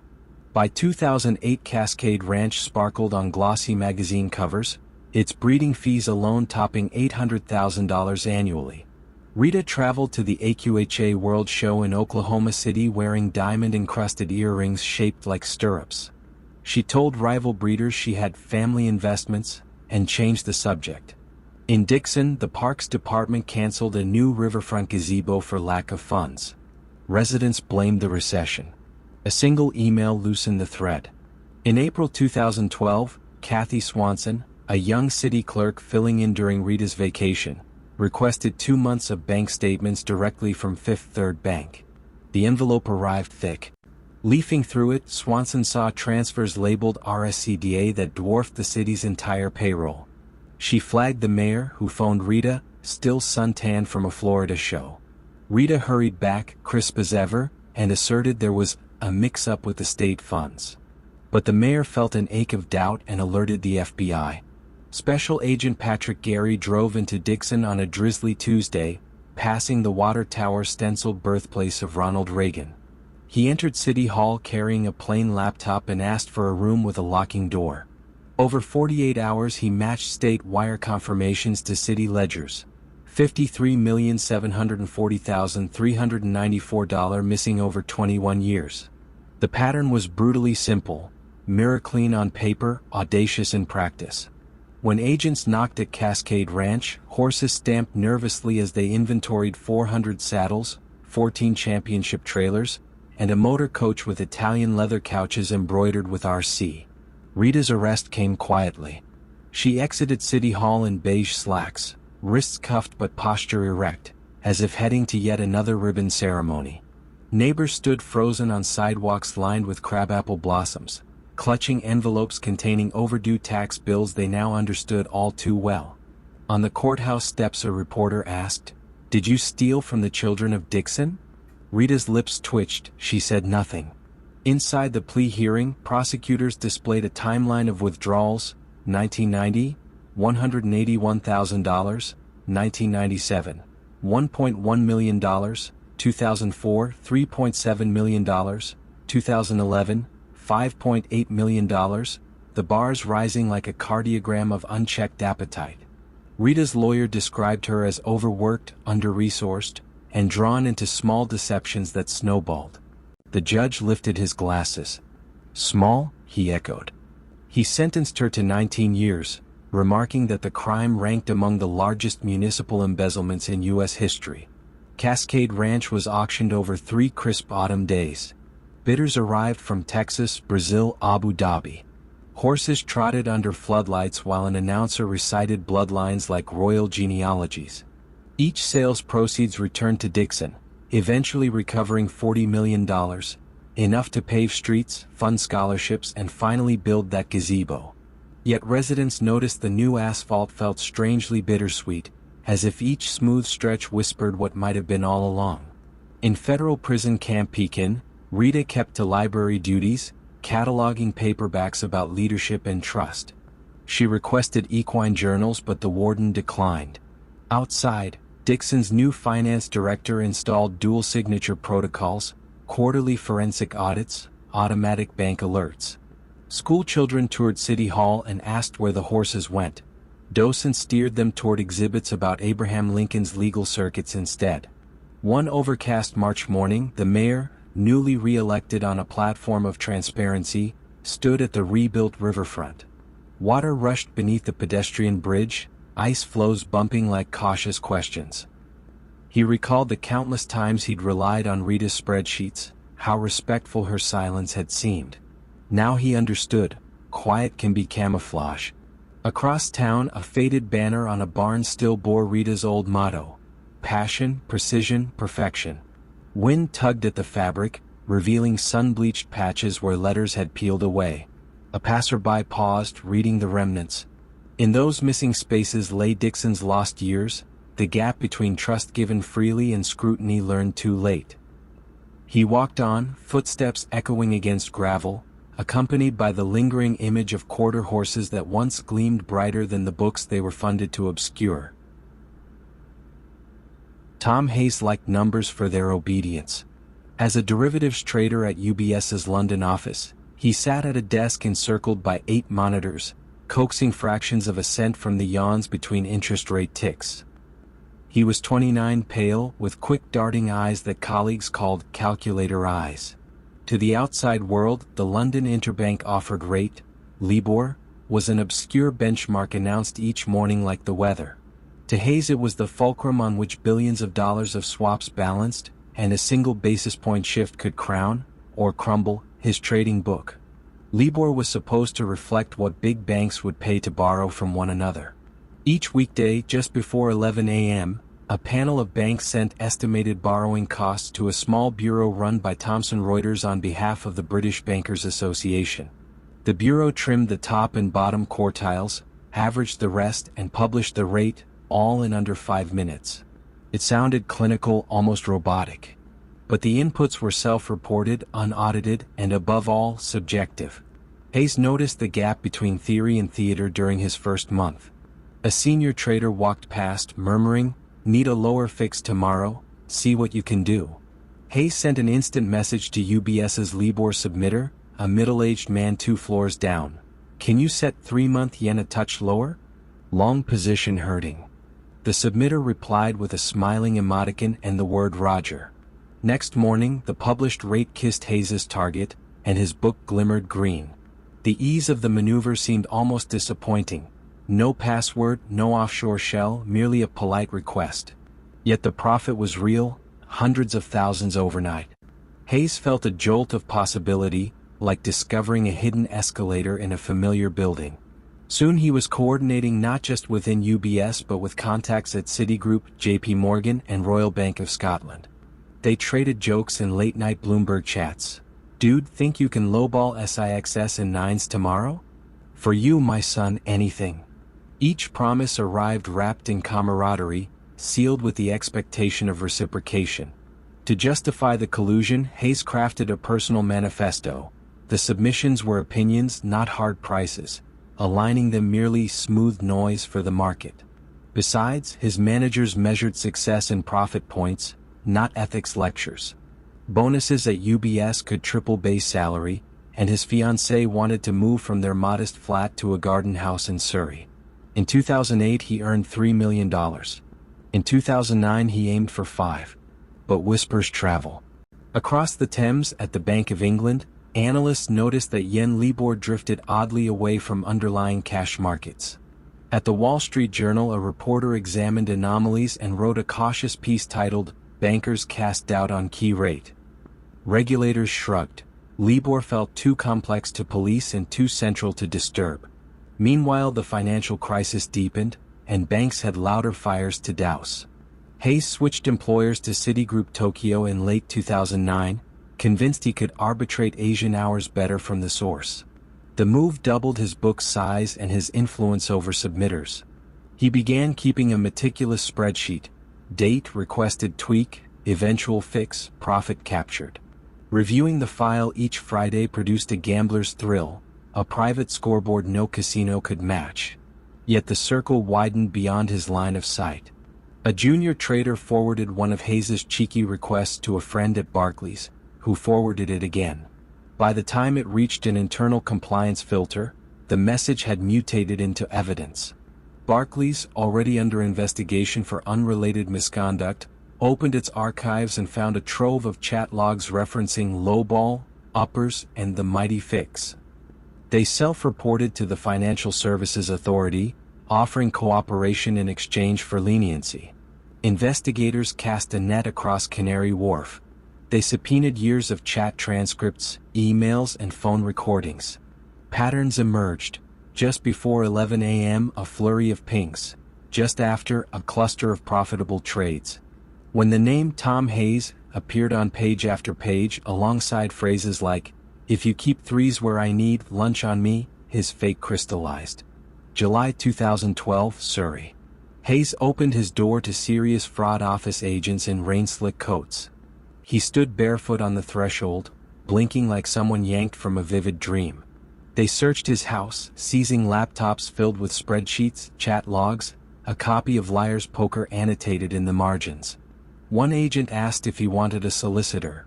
Hayes, ever logical, answered, "I've done nothing improper." The U.S. Department of Justice filed charges the same afternoon. Headlines flared, "Global Rate Rigging Scandal." Politicians expressed outrage that an index underpinning mortgages and student loans could be tweaked by a handful of traders swapping emojis.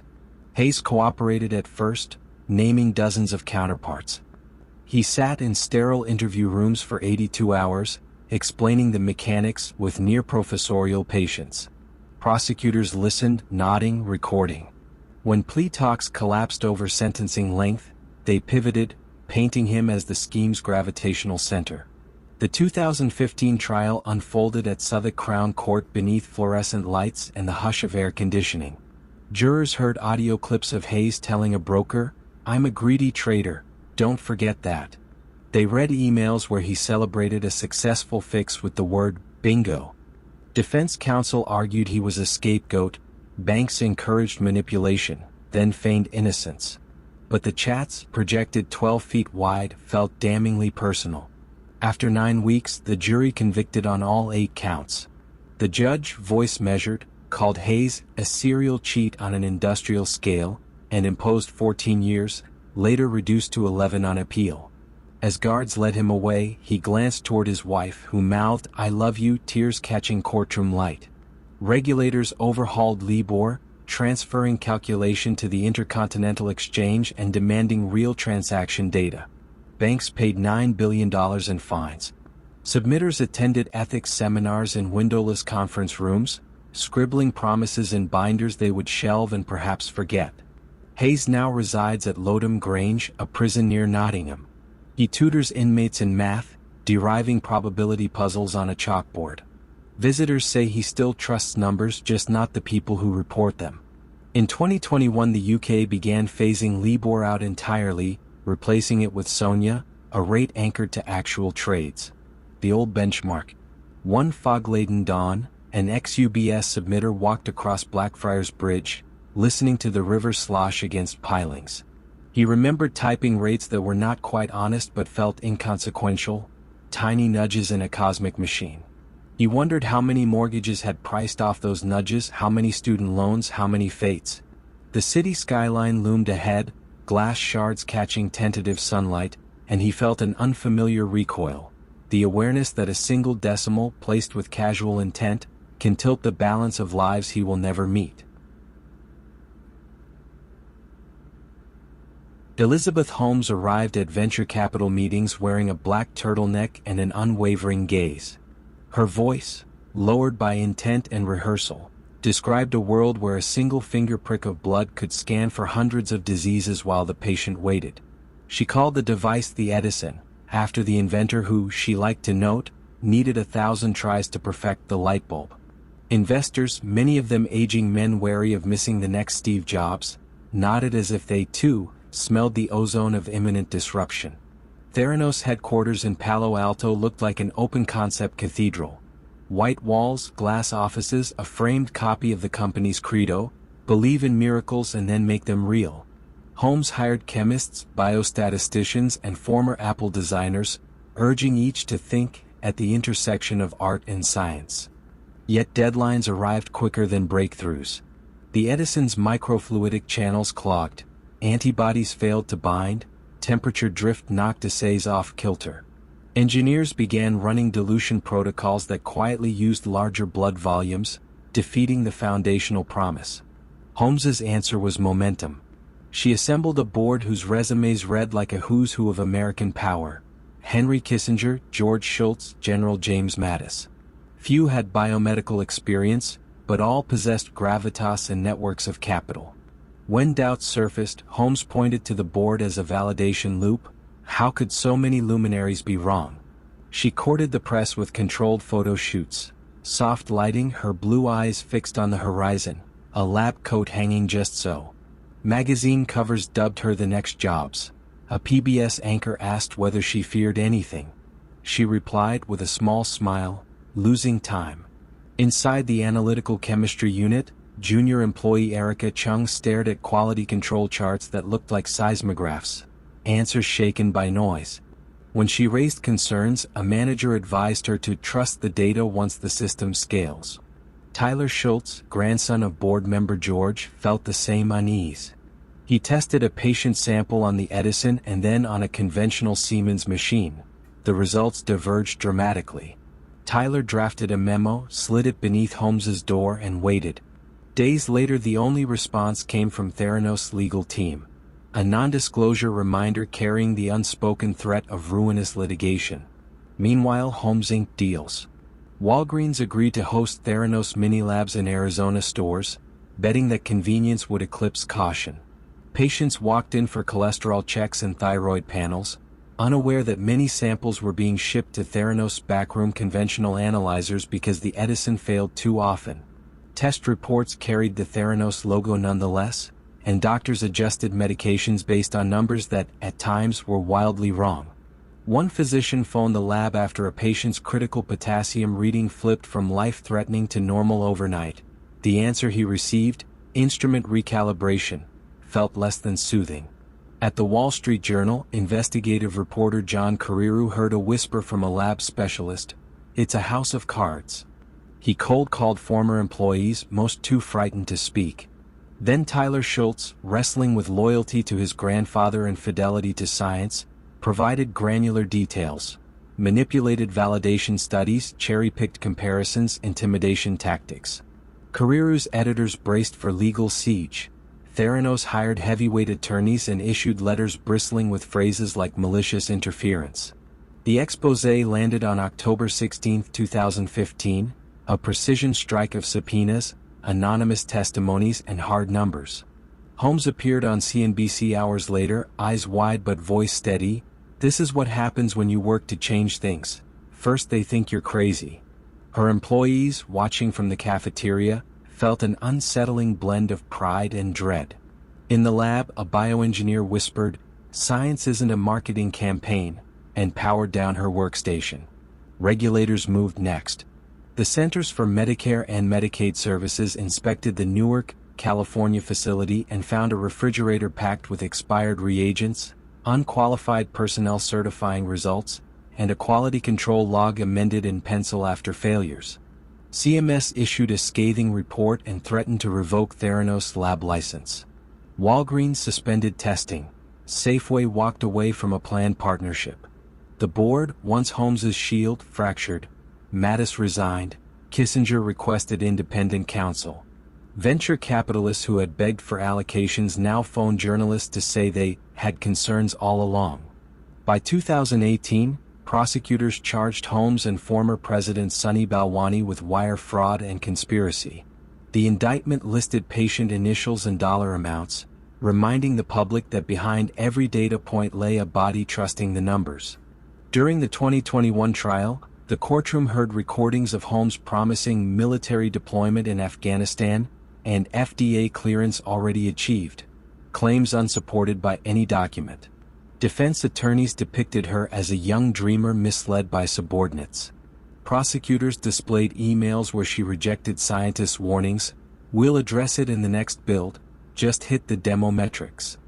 The jury convicted Holmes on 4 counts related to investor deception. She arrived for sentencing in a beige trench coat, absent the turtleneck, perhaps hoping to mute her own myth.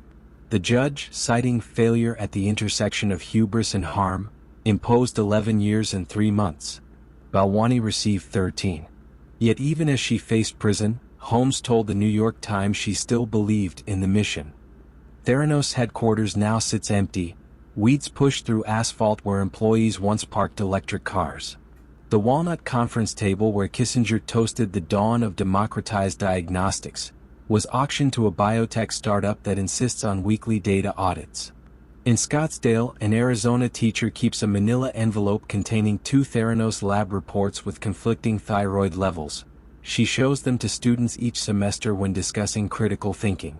One cool spring morning, Tyler Schultz walked the Stanford campus paths he once paced as an intern. He remembered Holmes quoting Edison, "I have not failed, I found 10,000 ways that won't work." He wondered if she had ever read Edison's lesser-known line, "Results. Why, man, I have gotten a lot of results. I know several thousand things that won't work." The lesson, he thought, isn't to worship persistence but to honor evidence. He adjusted his backpack, the sun glinting off library windows, and rehearsed how he would explain that nuance to the next generation of scientists eager to believe that miracles can be engineered on command from a single drop of promise. Martin Winterkorn's shoes tapped a precise rhythm as he walked the marble corridor inside Volkswagen's Wolfsburg headquarters. Engineers called him Der Professor for the way he leaned over engine blocks, correcting torque specs from memory.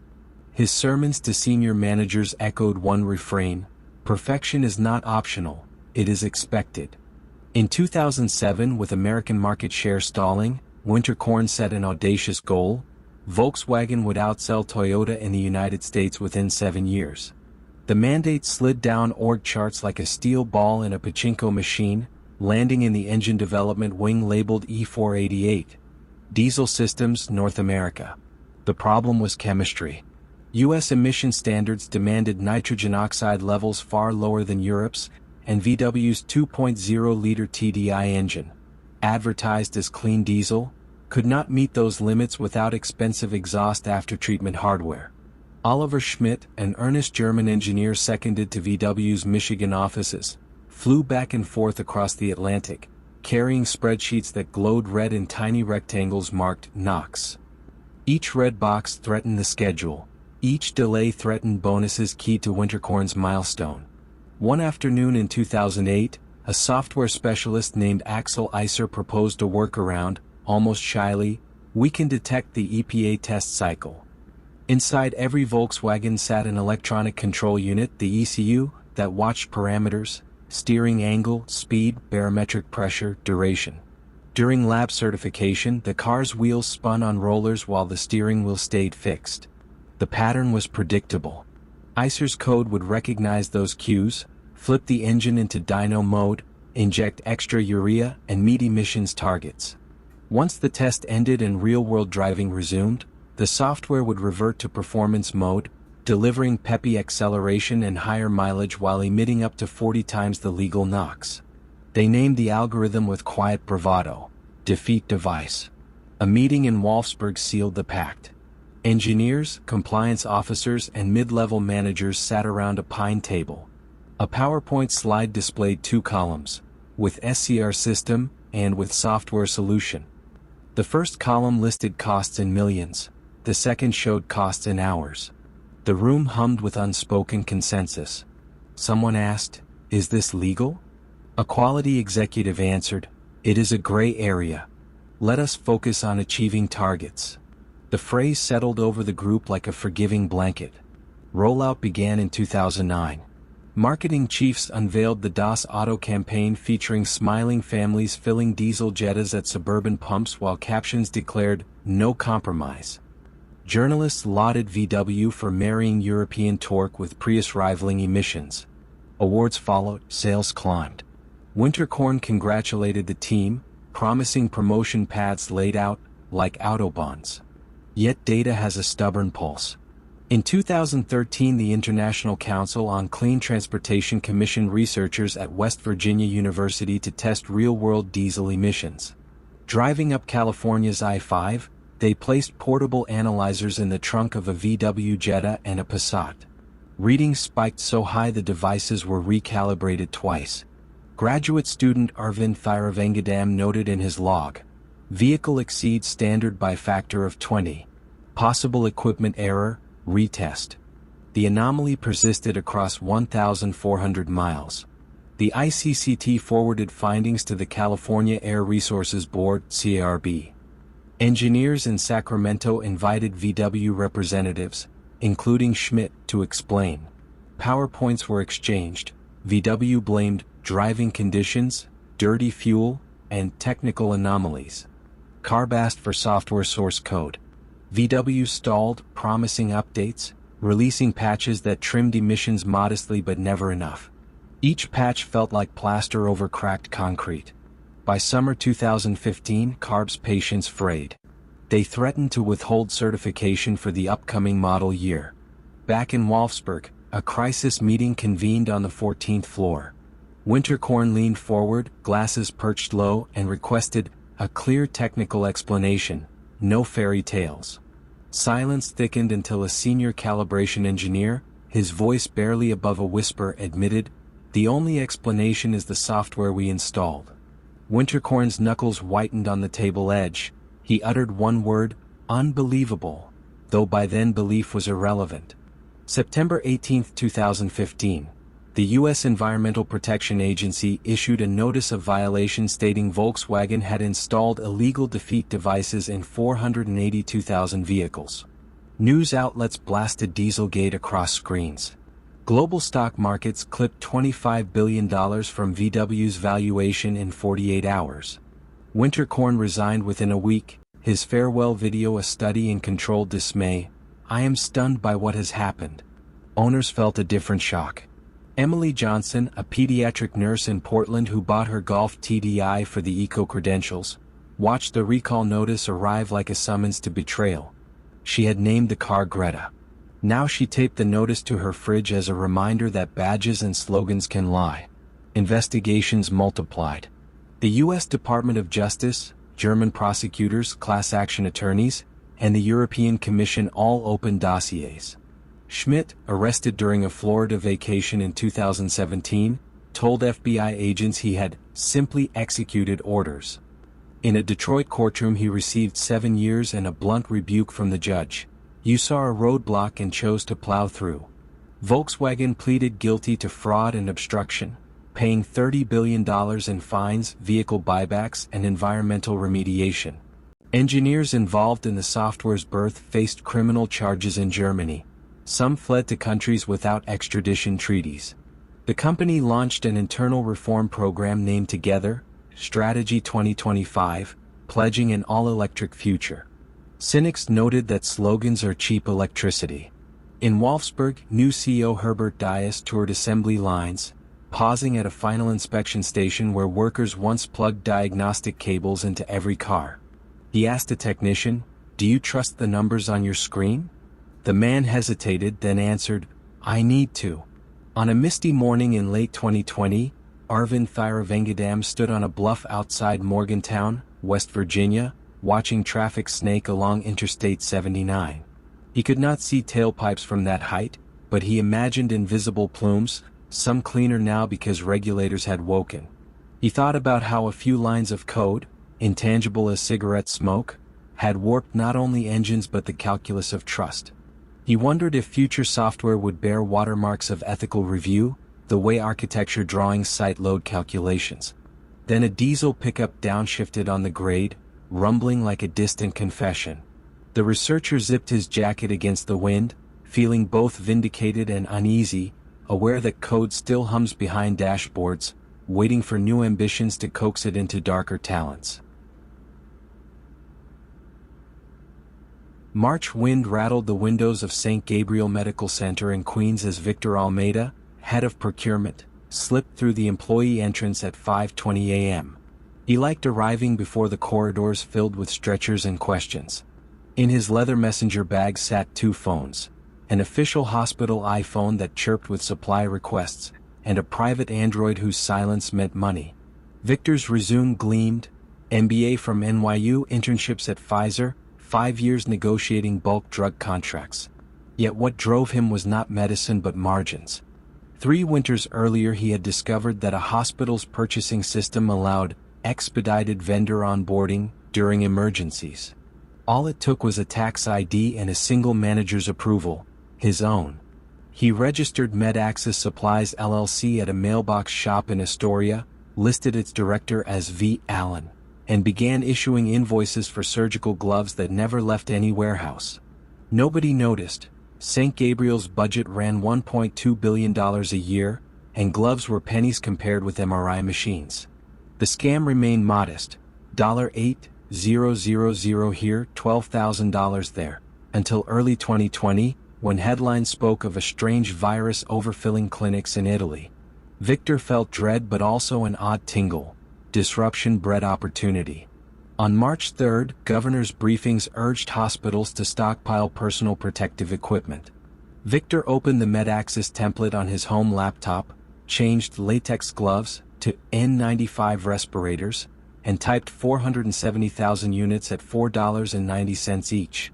He routed the purchase order through the emergency fast track, citing international supply chain volatility. Accounts payable wired $2.3 million the same afternoon. Inside St. Gabriel, nurses like Maya Deshpande counted masks in a locked cage, only 4 boxes left. They emailed Victor. He replied that freight was in customs. Days passed, admissions surged, and staff began reusing single-use masks until elastic bands frayed. Maya's tone sharpened. Victor forwarded her queries to a shared inbox he rarely opened, then drafted a second MedAccess invoice, this time for face shields.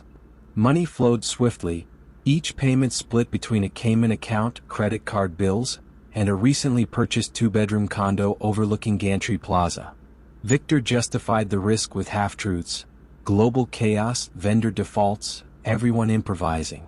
Still, he flinched whenever television cameras showed doctors wearing garbage bags as gowns. He promised himself he would source real masks eventually, after making one last transfer. Pressure cracked during an evening Zoom town hall.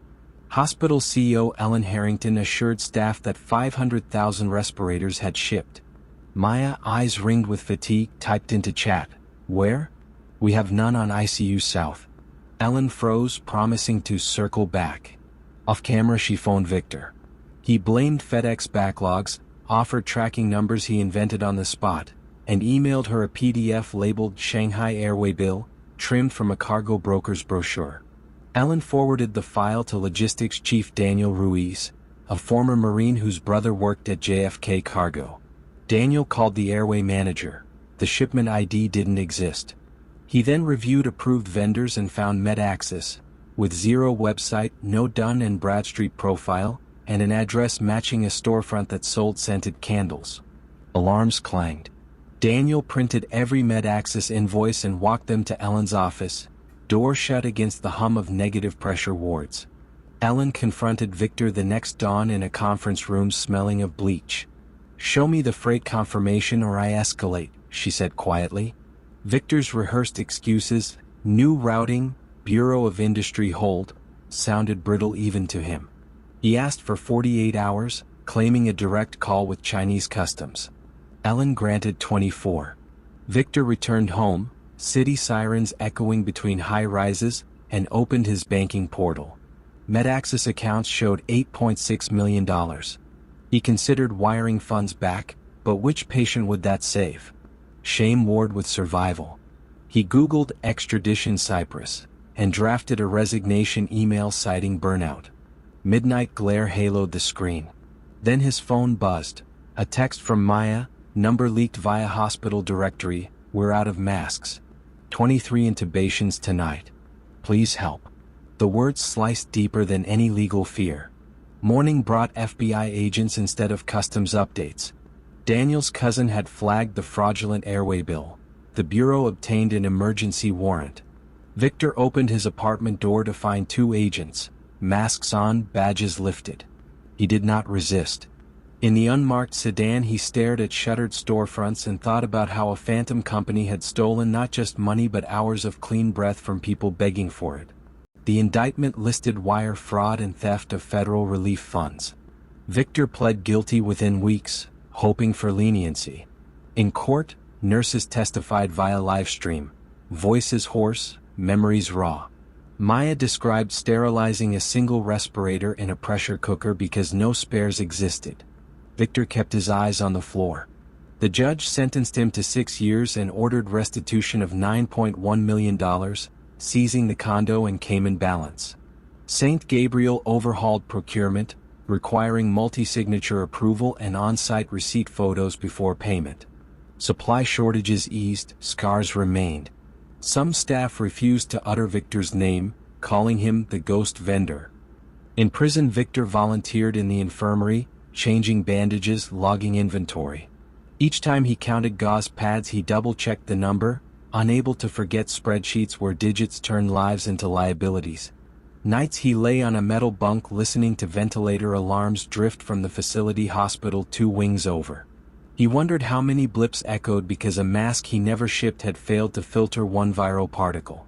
Beyond razor wire, New York applauded healthcare workers at 7 p.m., pots clanging like distant verdicts. Inside, Victor marked days on a folded requisition form. The paper rustled when air vents kicked on, reminding him that breath, once stolen, resists erasure, haunting the corridors where the masks never arrived.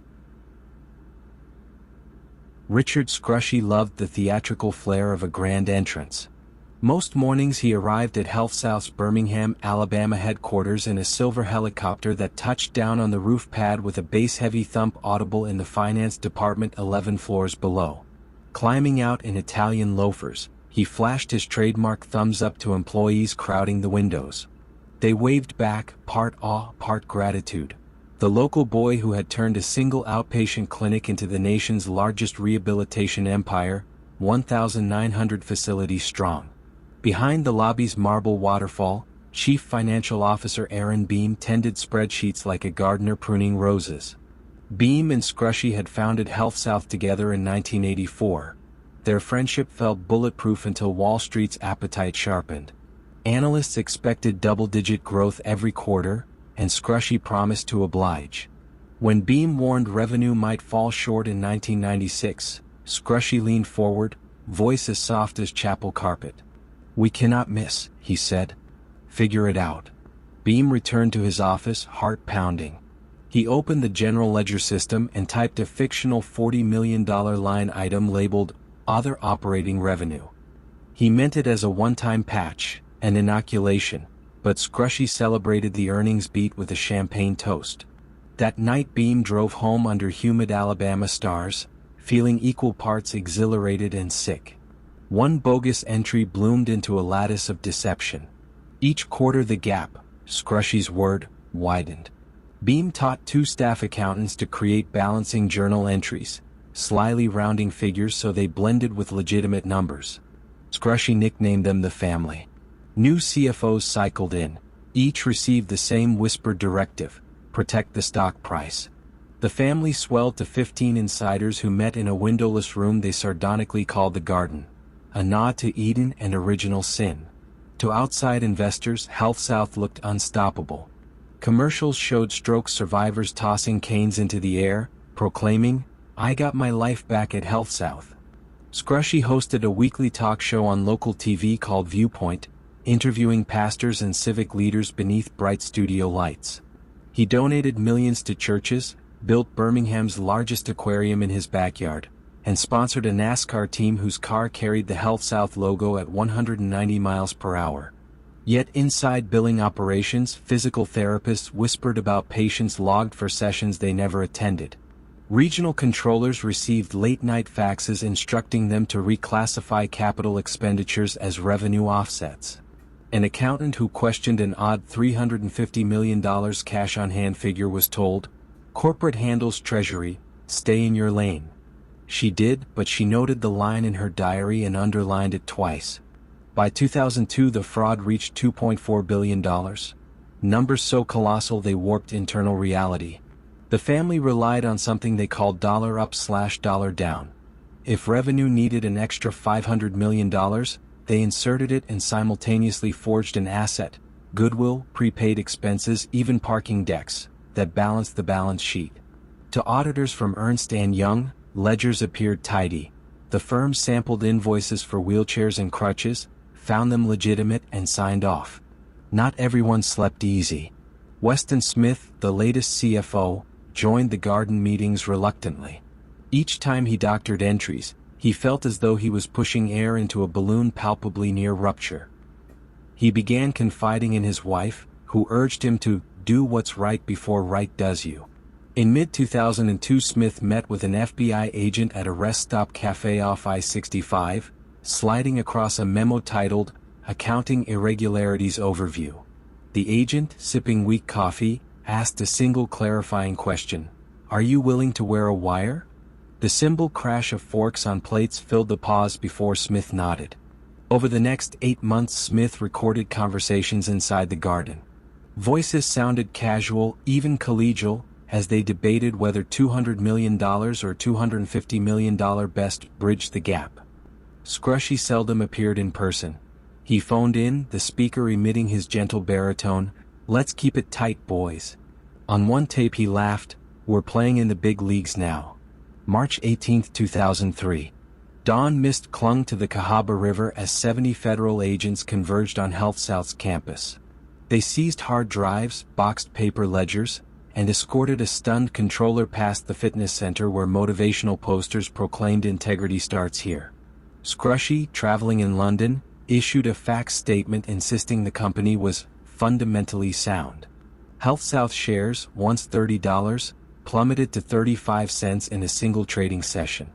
Investors discovered that EBITDA, a metric Scrushy boasted of on quarterly calls, had been inflated 470%. Bondholders filed emergency motions.